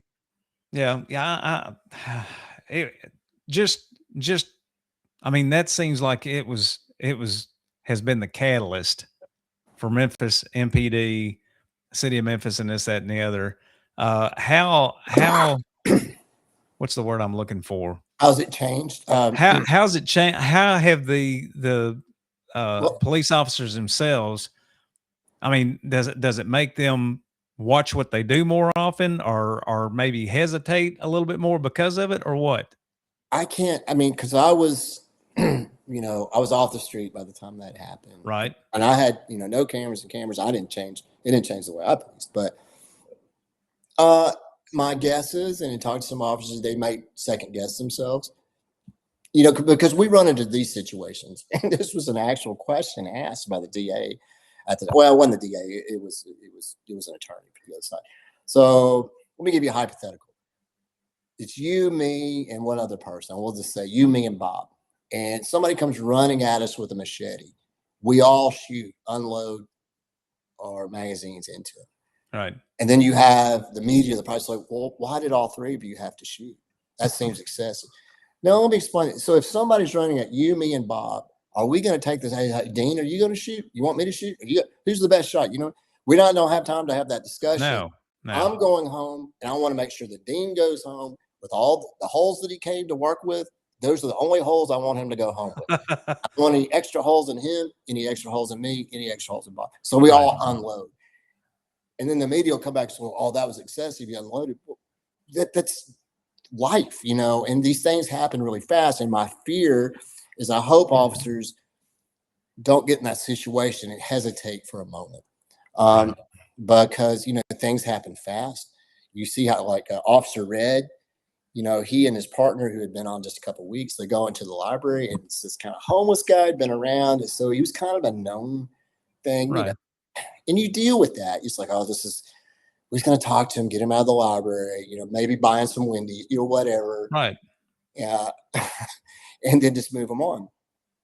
And they're standing there, and the guy pulls out a gun and shoots the officer right in the head. It's just because officers live in this world, so you have to be so careful. And sometimes you got to be prepared. Oh, did Terry Rowland tell me? No, he didn't tell me that today. Damn. I know he misses me, but he does. He does. But hey, Terry, do what you do. And so we have this continuum. Like I say, it starts with presence. It goes to commands. It goes to soft hands.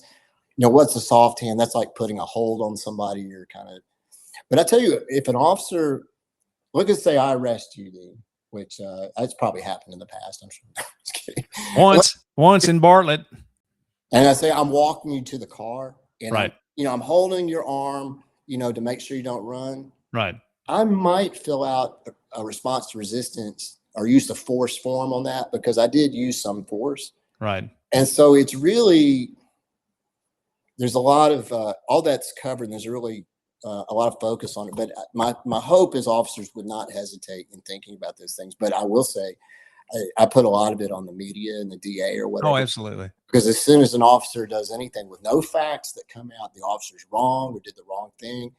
And I tell some of these poor officers who get exonerated time after time after time, I'm used to my name being out there. I'm used to being tagged, whatever.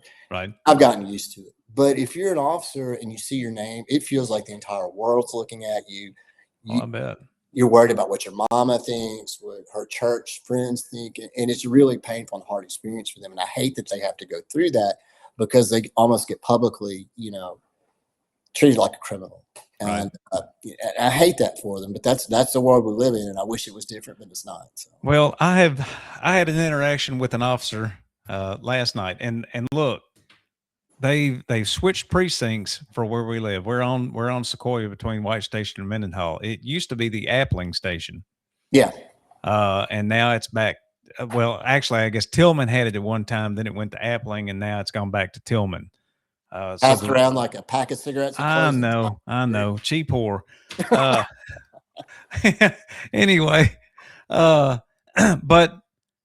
I think the response time has been a lot faster because there's been a couple of times that I've called and they've been here fairly quick. Last night was one of them. We were hearing, well, not only were we hearing the drag racing or the donuts and all this other kind of stuff down here by the winter tent place over here by the shake joint at the corner, the Gold Club, the shake joint, and but they're down there in that parking lot where doing the donuts and the drag racing and everything else like that. Well, earlier in the night, we had a guy come up one of the streets and do donuts out in the middle of in the big intersection. Now, I think that guy lives over here somewhere, young guy. But he took off and somebody was going to go chase him. And his wife said, no, you're not going to go chase him down. Let him go. Right, yeah. So after all they had left, her family had left. We were standing outside and this car comes. It was rolling, dude. If you haven't ever driven, if you have never been down Sequoia, it's big enough. It's 4 lanes. Mm-hmm. Easy 4 lanes, so it's wide. Right. We've got just the small speed bumps. They're long, but they're not real tall. Yeah. Unless somebody's flying over them at 60 miles an hour, and then they lose half the stuff out of the back of their truck right, and everything right. like that. That's funny. But the Camaro came down through there. I think it was a Camaro or a Mustang. Rolling, and of course I'm standing outside and watching this, and not too long after that, either a GMC pickup or a Chevrolet comes rolling, and it was a newer model. And I stepped out into the street and made him swerve. He was moving.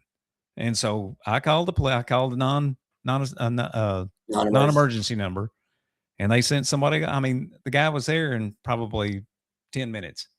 Yeah. And that's an example of having all these extra resources that you can get to things quicker and be on top of things. And it's one of the reasons we've seen this big crime drop. And it's been amazing. And you remember all the fear mongering that certain people did before the troops got here, before the federal resources. Oh, yeah. It was just so over the top. And that has not been the case, No, not at all. There's no concentration camps. There's no, whatever all they were saying was going to happen.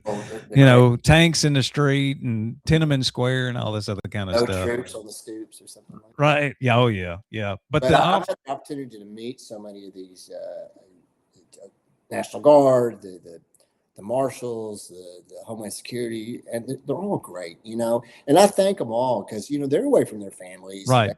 And I had one young lady, she was a Homeland Security. She had been transferred. She'd come down. She'd been in Minnesota. I said, well, what's the difference? She's like, you're so welcoming here. People are so supportive.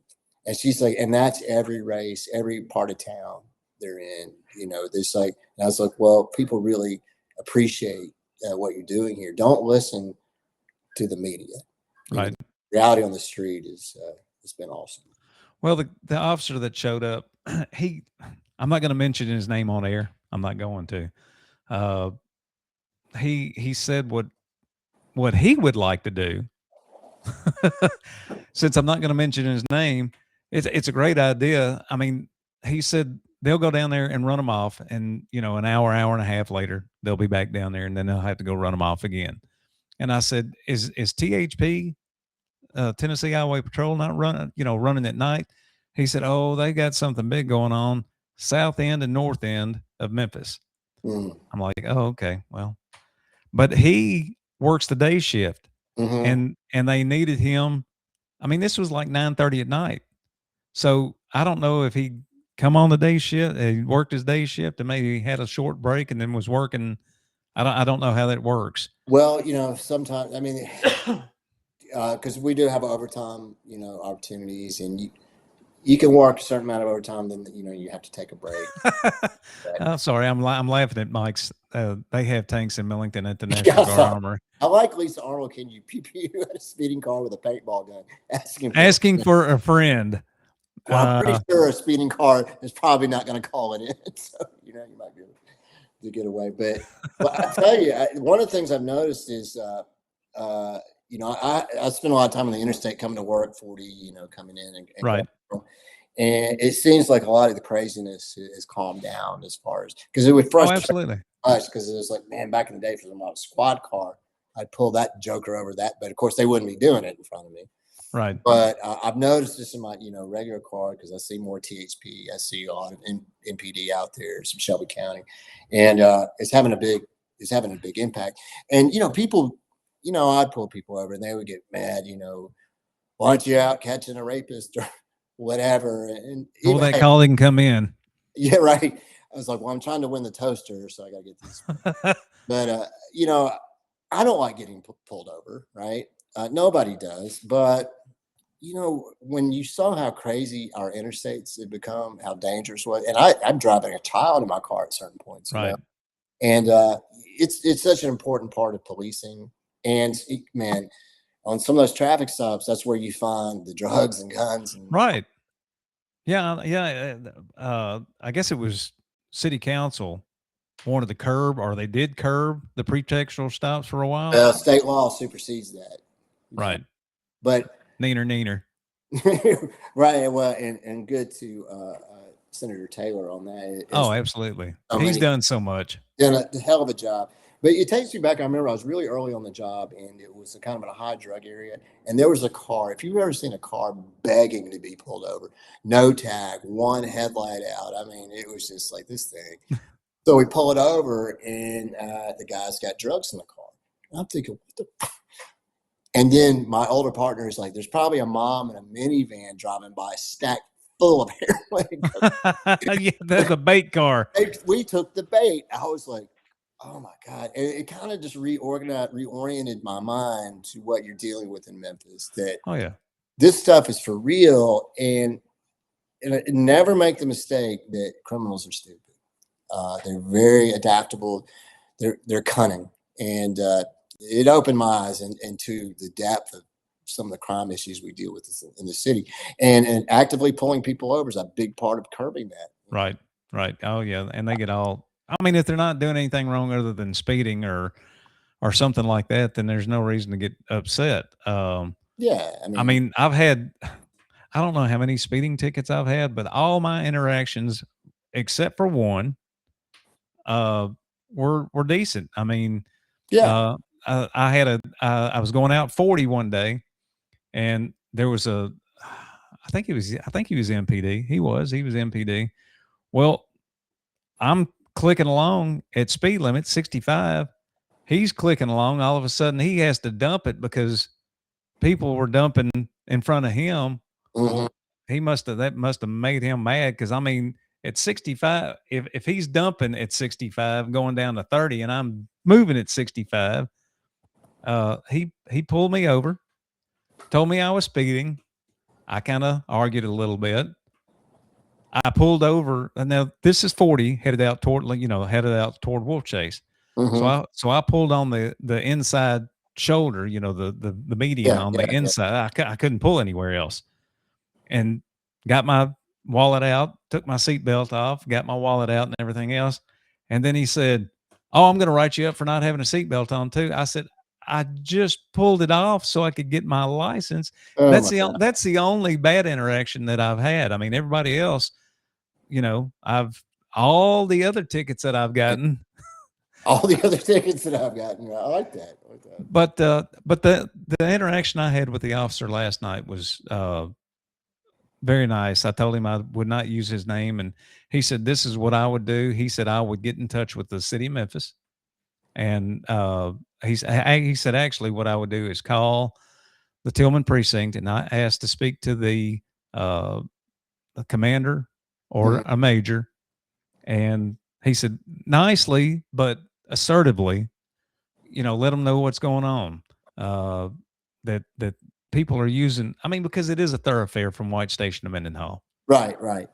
But Yeah. it's not a racetrack. And he said, just, tell them that, you've got, well, and we do. We've got people that walk their dogs. We've got people that ride their bicycles. We've got people kids. I mean, small kids. Yeah. And I want those. I hate those speed bumps with a passion, but those plastic, they're not plastic. They're polymer speed bumps, and they're raised up, and they'll, if you hit them at 40 miles an hour, it's going to rattle your cage. Right.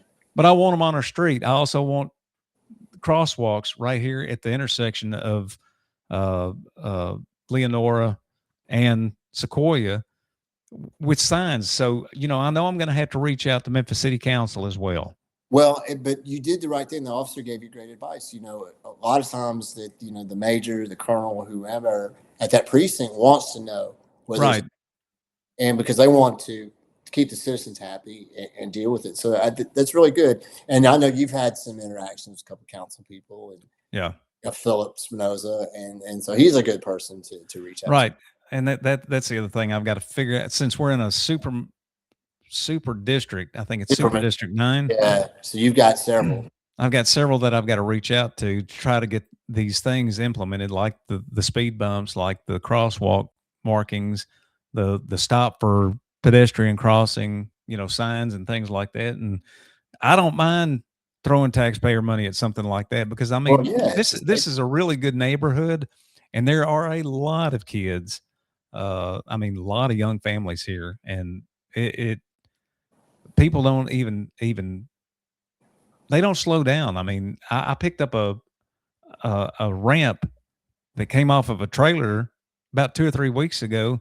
I heard the big ruckus, and I'm like, what just kept going. The heck was that? And I look outside, and there's something laying in the street. It was a 5-foot or 4-foot metal angle iron ramp from a trailer that must have fallen out of the trailer when he hit the speed bump. And we don't even have the big speed bumps. But well, you reminded me a little bit of a traffic stop that always has stuck with me. And people say, well, these traffic stops are racially biased, whatever. You don't know. You can't tell. Right. But I found that people getting pulled over think you have all this information about them, which you do not. And so I was alpha shift, is late night. The guy had one headlight out. And the only reason I pulled him over was to let him know, to say, hey, get that fixed. I wasn't going to give him a ticket. Right. So I walk up to the car, and I've learned to quit asking this question this way. I said, do you know why I pulled you over? And he said, is it about my warrant? And my gosh. And I said, well, it is now. Step out of the car, turn around. We did that whole thing, and I couldn't even cuss. And it was a minor warrant, a traffic. Right. But see, some criminals are dumb. Well, the thing was, it was just kind of a BS warrant. But he worked at FedEx, and I hated to give. As soon as I saw the FedEx thing, I'm not going to give a working man a ticket. Right. I'm just going to give him a warning. But once that happened, then he was so respectful and so nice that I didn't want his car to get towed. He had a warrant, so I had to take him. Right. I shall take him. That's the law. But I said, hey, do you have the number? Somebody I can call. Called his mom, explained the situation. I said, hey, if you can get up here with somebody to drive his car home, because I don't want to tow his car, because I feel bad enough. I mean, he did have a warrant. It was a traffic thing. He should have taken care of it. But right. Anyway, so it's just an example of like, but I wonder if that person had a murder warrant and I'm walking up, he thinks I know that. Right. And he's ready to, kill me over it. I mean, yeah, because we've seen those videos too. Exactly. And so, but this situation was, and I always tried to, whenever I was with younger officers or new officers, I said, learn from Roadhouse. That is the best movie to teach you how to be the police, which is be nice until they absolutely allow you that it's can't no be longer nice. time to be nice, you know? Right. And so that was, and that interaction with him, even though I had to take him to jail, his mother, his family was so happy. He was like, oh, we really appreciate you doing a little bit extra. And it's like, hey, I know you're good people out here trying to do the right thing. And I was like, and he's learned his lesson, you know? And, but anyway, so it ended up being a good interaction. But what I took away is like, you know, I was much more careful because, man, you never know what somebody thinks that you know about them. It's like, man, he knows I got this felony warrant, or he knows I'm out of jail and I got this gun in this car. Maybe it's just easier to shoot this officer than deal with it. So it made me a lot more alert. Wow. Going up I to was people. sitting there reading that one that Lisa just posted. She said, I had a family come in one night to bond out a lady. She was pulled over for expired tags and window tint. They were saying it was trumped up charges because she bought the car with the window tint and it was Wanda Halbert's fault. Well, we can blame Wanda Halbert for a lot of things because of the tags, because she didn't get her Look at tags these in time. charges. Right. I told him she didn't go to jail for those things. She went to jail because she had a criminal court indictment from January 23 for 8 counts of rape of a child, 8 counts of Jesus. incest, and 8 counts of continuous rape of a child and an authoritative figure. Oh my God. I tell you this, you never know what you're dealing with. We had one, we got a call that it was by the interstate, there's like a little fire. Right. It was nothing, you know, and the fire department came through that. And there was an old kind of homeless guy there, and I had a younger officer, and I said, well, let's be thorough. Let's do a memo about it. So if you're not going to do a report, you do a memo. It's kind of Right. documents what you saw. And I said, on the off chance that he saw something. And he was, you know, kind of out of it, been drinking or whatever. I said, but I want to be thorough. Ran him. This elderly dude from the 90s had some felony warrants out of Texas. I'm like, oh my God. You know, you would never have known that. Wow. And, you know, and it turned into a whole thing. And, we took him to jail and all that. But that was another reminder. And like that situation with this lady, you know, some people are standing around there. Oh, you can't believe you're coming to get her just becomes Wanda Halbert's. No. There's a reality behind that you don't always know all the facts. And that's a perfect example. I mean, you got this person with some major criminal charges. Right. Yeah. I want to pull this last thing up from this and go to the last. I got to find it somewhere.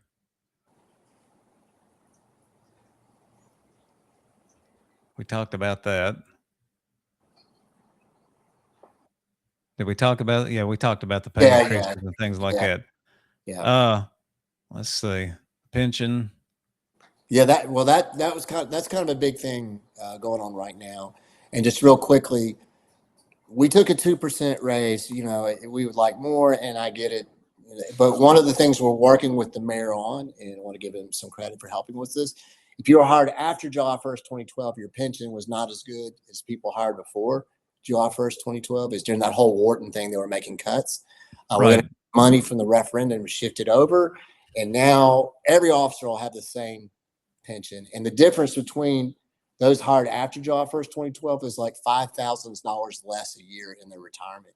Now they don't get Social Security, so that's a big deal. Right. And we worked with the mayor on that, and we're getting that done. And so we're really happy about that. That's a really good thing. The pension overall probably needs to be higher, but it is what it is. But it's making sure these younger officers, because half the department at this point was hired after July 1st, 2012. We are a young department. Wow. Old department, because Mayor Wharton, who made all those cuts, we lost our kind of middle, that 400 officers. That was a lot of experience. Right. Yeah. But anyway, I just wanted to bring that up. It's an example of, you don't hear it out in the open, but behind the scenes, something we were able to get done for the younger officers, trying to get them to stay here and commit to 25 years. Right. Yeah. Well, I hope all goes well with that. I mean, it'd be nice to get some of these National Guard members, people. Me and Melanie talk about it all the time, talking about, former Marines, former Army Rangers, coming on. But I mean, if they look at MPD and it's not If it, I mean, unless they just want to move here because families here and this, that, and the other, and join MPD or Shelby County, you know, they can look at places like Texas and other Oh yeah. places like that where the money's out the still for what the danger is. I mean, but they're used to something like that, you know, Well, especially if they're combat veterans. well, and some of these guys like but I'll tell you this, man. When you say you're from Memphis to other police officers around the country, it's a weird kind of pride because everybody, like I was talking to a girl, an officer from the Bronx. She's like, "Damn, you're from Memphis." I was like, "Well, I'm not on the street anymore." She's like, "But you were." And you get a lot of respect. Right, People is like, "Damn." And so we do get some people come here. It's like, I want a police for real in a real city and try to make a difference. right. Where you're really, really the police. I tell you, brother, you come to Memphis, you're the real police. There's no way around that. So, Well, yeah, I mean, everybody talks about New York, you know, the New York Police Department, the best in the world, and this, that, and the other. But we must have done something right because whenever I was working for a buddy of mine, we had to do some work at the Real Time Crime Center. The first one, yeah, the first one that they would not disclose the location of, you know, when it first opened up. I don't know how many people know about where it is, and I'm not going to say where it is just in case it's still, you know, terrorism and other stuff like that. It's a place that could be put on a list. yeah, yeah. But We always, it was so impressive that I'd heard that New York came down and took a look at it and modeled theirs after hours. I have no doubt. Our CIT, our crisis intervention team officers, that we have officers specifically trained to deal with people in mental crisis, that started in Memphis and is spread worldwide, not just nationwide. So there's a lot of innovation and good police stuff that started here in Memphis because, quite frankly, we deal with so much. And officers are the greatest group of people we ever met about problem solving. Right. And so, but yeah, that real time crime center is incredible. Yeah. And it's right next to my office, and our office is downtown, the MPA. Right. And I always wonder, 'cause sometimes people show up and think we're a police precinct. They try to get a report done. It's like I'm still the police. I don't have a PDA to do Right. anymore.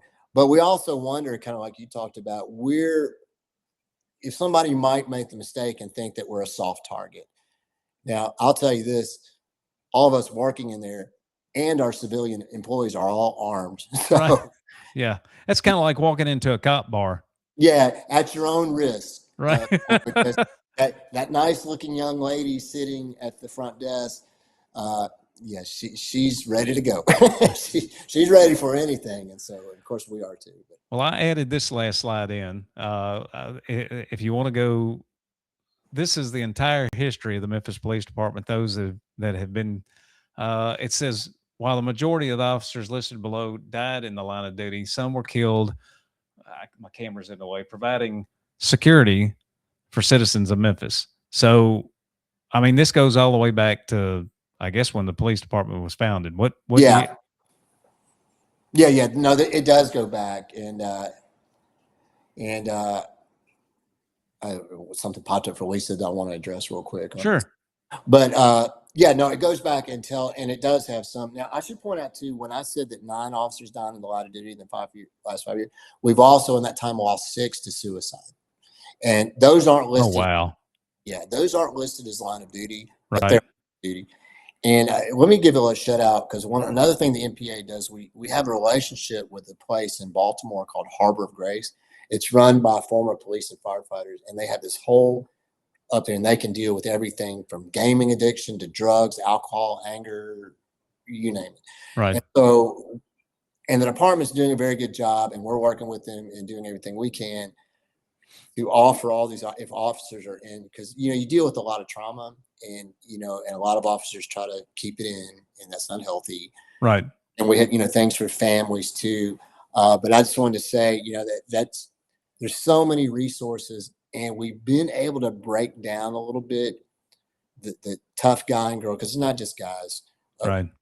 more able to ask for help, but so Right. much of it comes from partners. Like if we've been partners on the street, been working the same ward for a couple of years, man, we've been sitting there and we probably know everything about each other. If you Right. come, I can tell if something's off.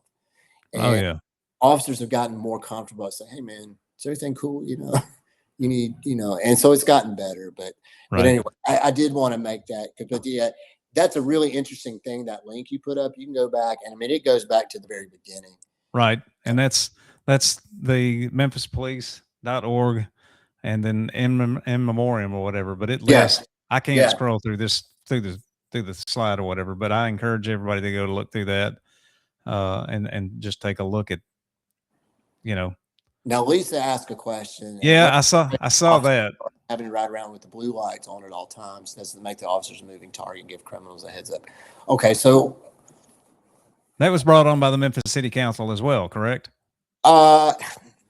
no, I believe that may have come in under Davis here, out of the department. I shouldn't say Davis. It came from the department, I believe. Okay. And this is one of those things I can kind of see both sides, in the sense of, if you're trying to create more of a sense in neighborhoods that officers are around. Right. But I also see from the other side, because on midnight shift, a lot of times I like to drive around with all the inside, everything turned off so I can roll up on somebody. Right. What's funny, one time I was doing that, and it's like, I'm doing that to roll up on somebody breaking in a car. Right. But then I actually did. And he and I were like, I'll never forget that. He and I were locked eyes and like frozen in that moment. Like, he knew breaking into the car, there was a chance an officer could roll up. I knew driving around, that's what I was looking for. And for a second, we were both like, holy shit. And then it was like, okay. Then I get out of the car and start chasing, and we caught the guy. But it was, but to the point, so I get some of the, I've heard some of the midnight shift officers don't like it as much. I get kind of where they're coming from. Just for me personally, one thing that always worried me, if you're a bad guy and you see those two blights, you shoot between them, you know, and you kind of know what you're aiming at. But I've heard different opinions, and you know, that's the police department decision to do it. And I can see both sides, but personally, when I was on midnight shift, I like to be able to black myself out too. Well, of course. All the way off. I mean, that makes sense. That's how you're going to catch people doing stuff, you know? Right. You know? Well, but on the other hand, how many crimes have been stopped by someone in the neighborhood, even down a couple blocks away, see those blue lights? It's like, you know, oh what? yeah, maybe not here, maybe not tonight. You know, right, so right. Does that too. So your cat's hungry, it sounds like. Oh, I'm sorry, you got to hear that. You know, this damn cat is so lazy, and apparently a hippie live and let live. And let me embarrass my wife. So apparently we've got a roof rat situation. Oh boy. And so when we paid the professionals to come handle it. This damn cat, do you think, you know, his resume said deal with vermin, but apparently he's living and let live, because he has shown he hadn't been like clawing at the attic trying to get in. So he's on notice right now. He's demanding his kibble over there. Like, oh my gosh. Anyway, but we've dealt with the rat situation apparently. So thank God. Good. John, if somebody wants to get in touch with you besides the 545 number or non-emergency number, where can they get a hold of you? If well, the easiest, I know you're on social media. Yeah, I'm on Facebook, and it's just John Covington, and I'm out there a lot. And you know, I have a bunch of friends, so some things, the family stuff, I keep private, but I do put a lot of public stuff out there. And so yeah, I'm pretty easy to find. You know, I put some things but it's mostly on Facebook. Right. It's like I comment on a bunch of stuff, but if you're trying to track me down, of course, you know, I post a lot of stuff on KWAM, Stop Memphis Crime. I like your stuff too. And so, you know, I'm pretty easy to find them. Right. Do you still have your other Facebook page, or did you shut it down? I had a nut job. I won't even. Is this the stalker you were talking about? Man, this freaking idiot.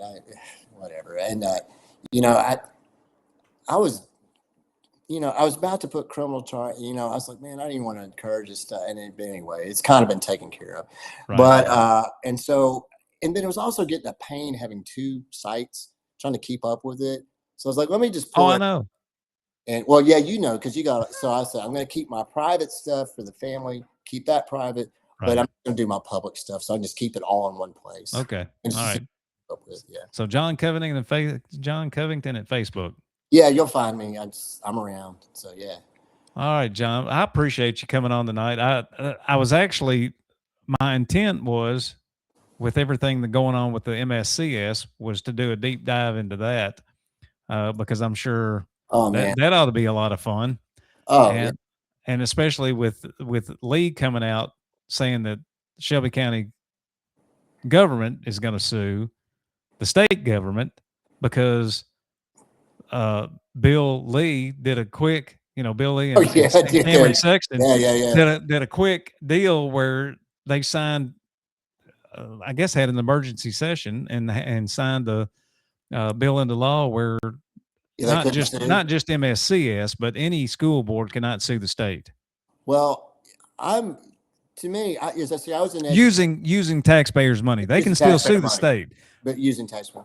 Right. I am very pleased with this takeover because absolutely. And watching some of the shenanigans from the school board, it's enough to make the city council and the county commission look professional. I mean, that's the level. I mean, it was shocking to me.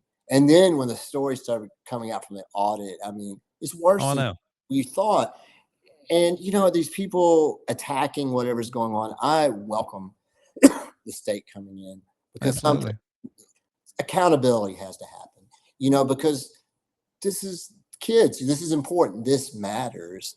And for that level of dysfunction and it just embarrassing, the whole thing, thank God something done, and hopefully they can come up with some solutions. I know. Well, I'm in. Yeah, you could probably do a bunch of shows on once you just the MSCS. Yeah. Well, I'm in District 13, and I'll plug Ed Apple. He's the Republican. He's on the Republican ticket for District 13 for the Shelby County Commission, and he's one of his opponents. One on the other side. I don't know how many on the other side. He's the only Republican, but the other person is Amber Hewitt Garcia from the school board. Yeah. And I hope people in District 13 are looking, at that saying, well, she can't even do anything on a school board. I mean, she was for Dr. Fagans. Right. But they all 9 of them, followed suit and followed each other, to put Dr. Marie Fagans out. Right. So, well, and I encourage people, and I know you've been at it, to vote. I mean, of course, it's early voting, and there's not hardly anything going on the Republican primary side. Right. But it worries me because I'm a believer. To me, this is one thing the Democrats have done right. When you have those competitive races, it gets people involved. Right. It's them attuned to in August, Right. So you're just going to have more turnout. And so I'm just encouraging because the numbers have been terrible. And that's not the message we need to be sending as a party. And I get there's only one competitive race, but go vote in it. Right. Be heard and let's get these numbers up, and because I don't want us to roll into August and November limping in and get pulverized. Right. Well, I mean, yeah, and I know we got to wrap this up, but what you said about the way the Democrats do it, I mean, you look at how many people are talking about how bad J.B. Smiley is, or how good J.B. Smiley is, and how Dr. Marie Fagans and Mikhail Lowry, Heidi Kuhn coming out, and so there's excitement and energy, right? Because they've got choices. Yeah, and the voters, let the voters decide, Right. And I'll be interested now. And I've dealt with this. I know a lot of people are crossing over and voting for Fagans in the primary. Oh yeah. Be careful if you want to run for office later. I could come back and bite you. Even absolutely. The reasons you're doing it, I totally understand. Right. And I was one. It's just me. I thought, maybe some of the Republicans might have thought about reaching out to Marie Fagans, maybe running as Republican, but I haven't really thought that through, but that was one of the ideas I had. And I get why people are attracted. Oh, I know, because she did so much in such a little time with them, with the Memphis City and County school system. But I did see she was opposed to the state takeover, and well, I don't agree with that. So, but but just generally, just get out, folks, and vote, and just get yourself ready to vote in August and November. All right, John, it's been a good evening. I appreciate you coming on tonight and giving Pleasure, us all brother. that information. I could talk to you for hours, my friend. I always forget. I feel like we're just having a conversation. So. It is. It's just like having a but I mean, but we're providing information to people, and Thank you. So I appreciate your time and your experience in all of this and what Thank you you, bring brother. to the table. You Always have a good pleasure, evening. my friend. You too. Take All care. right. Be safe. Take care. Yes, sir. There you have it. There's plenty of information, plenty of, I had a lot of good text tonight, a lot of good posts, some not so good, but it's okay. And the engagement is good, as the guys from the Patriot Punk Network say. It always, negative or positive, gets the algorithms going well. So one last time, I'm going to throw this up here. Pasture raised Angus beef. It is 100% Angus pasture raised Angus beef, and it's aged 28 days before it's put out for sale. The Berkshire pork is some of the finest pork that you can get, some of the healthiest pork you can get. They also have a veal there, and they have little goats and a donkey, a miniature donkey, and I almost got to pet it one day. But as you can see, they also have, if you have needs for hay, they've got that. And just go. It's at the corner of State Line and Pleasant Ridge in Olive Branch. If you're going down Pleasant Ridge toward Olive Branch, you're going to take a right onto State Line Road, go up the hill just a little bit, and to the left into that gated area right there that you can see. And check them out. It's a little bit more expensive, but the flavor that the beef gives is incredible. It's just awesome. So with that said, y'all have a good evening. I appreciate everybody that came on and watched the show tonight and participated in the chat. Y'all have a good evening. Thanks a lot. Next week, let me slow down here. Next week, we're going to have the Memphis Crime Beat on with Leslie and Ron, I believe is his name. So stay tuned for that next week. They got a lot of good information coming up. Y'all have a good evening.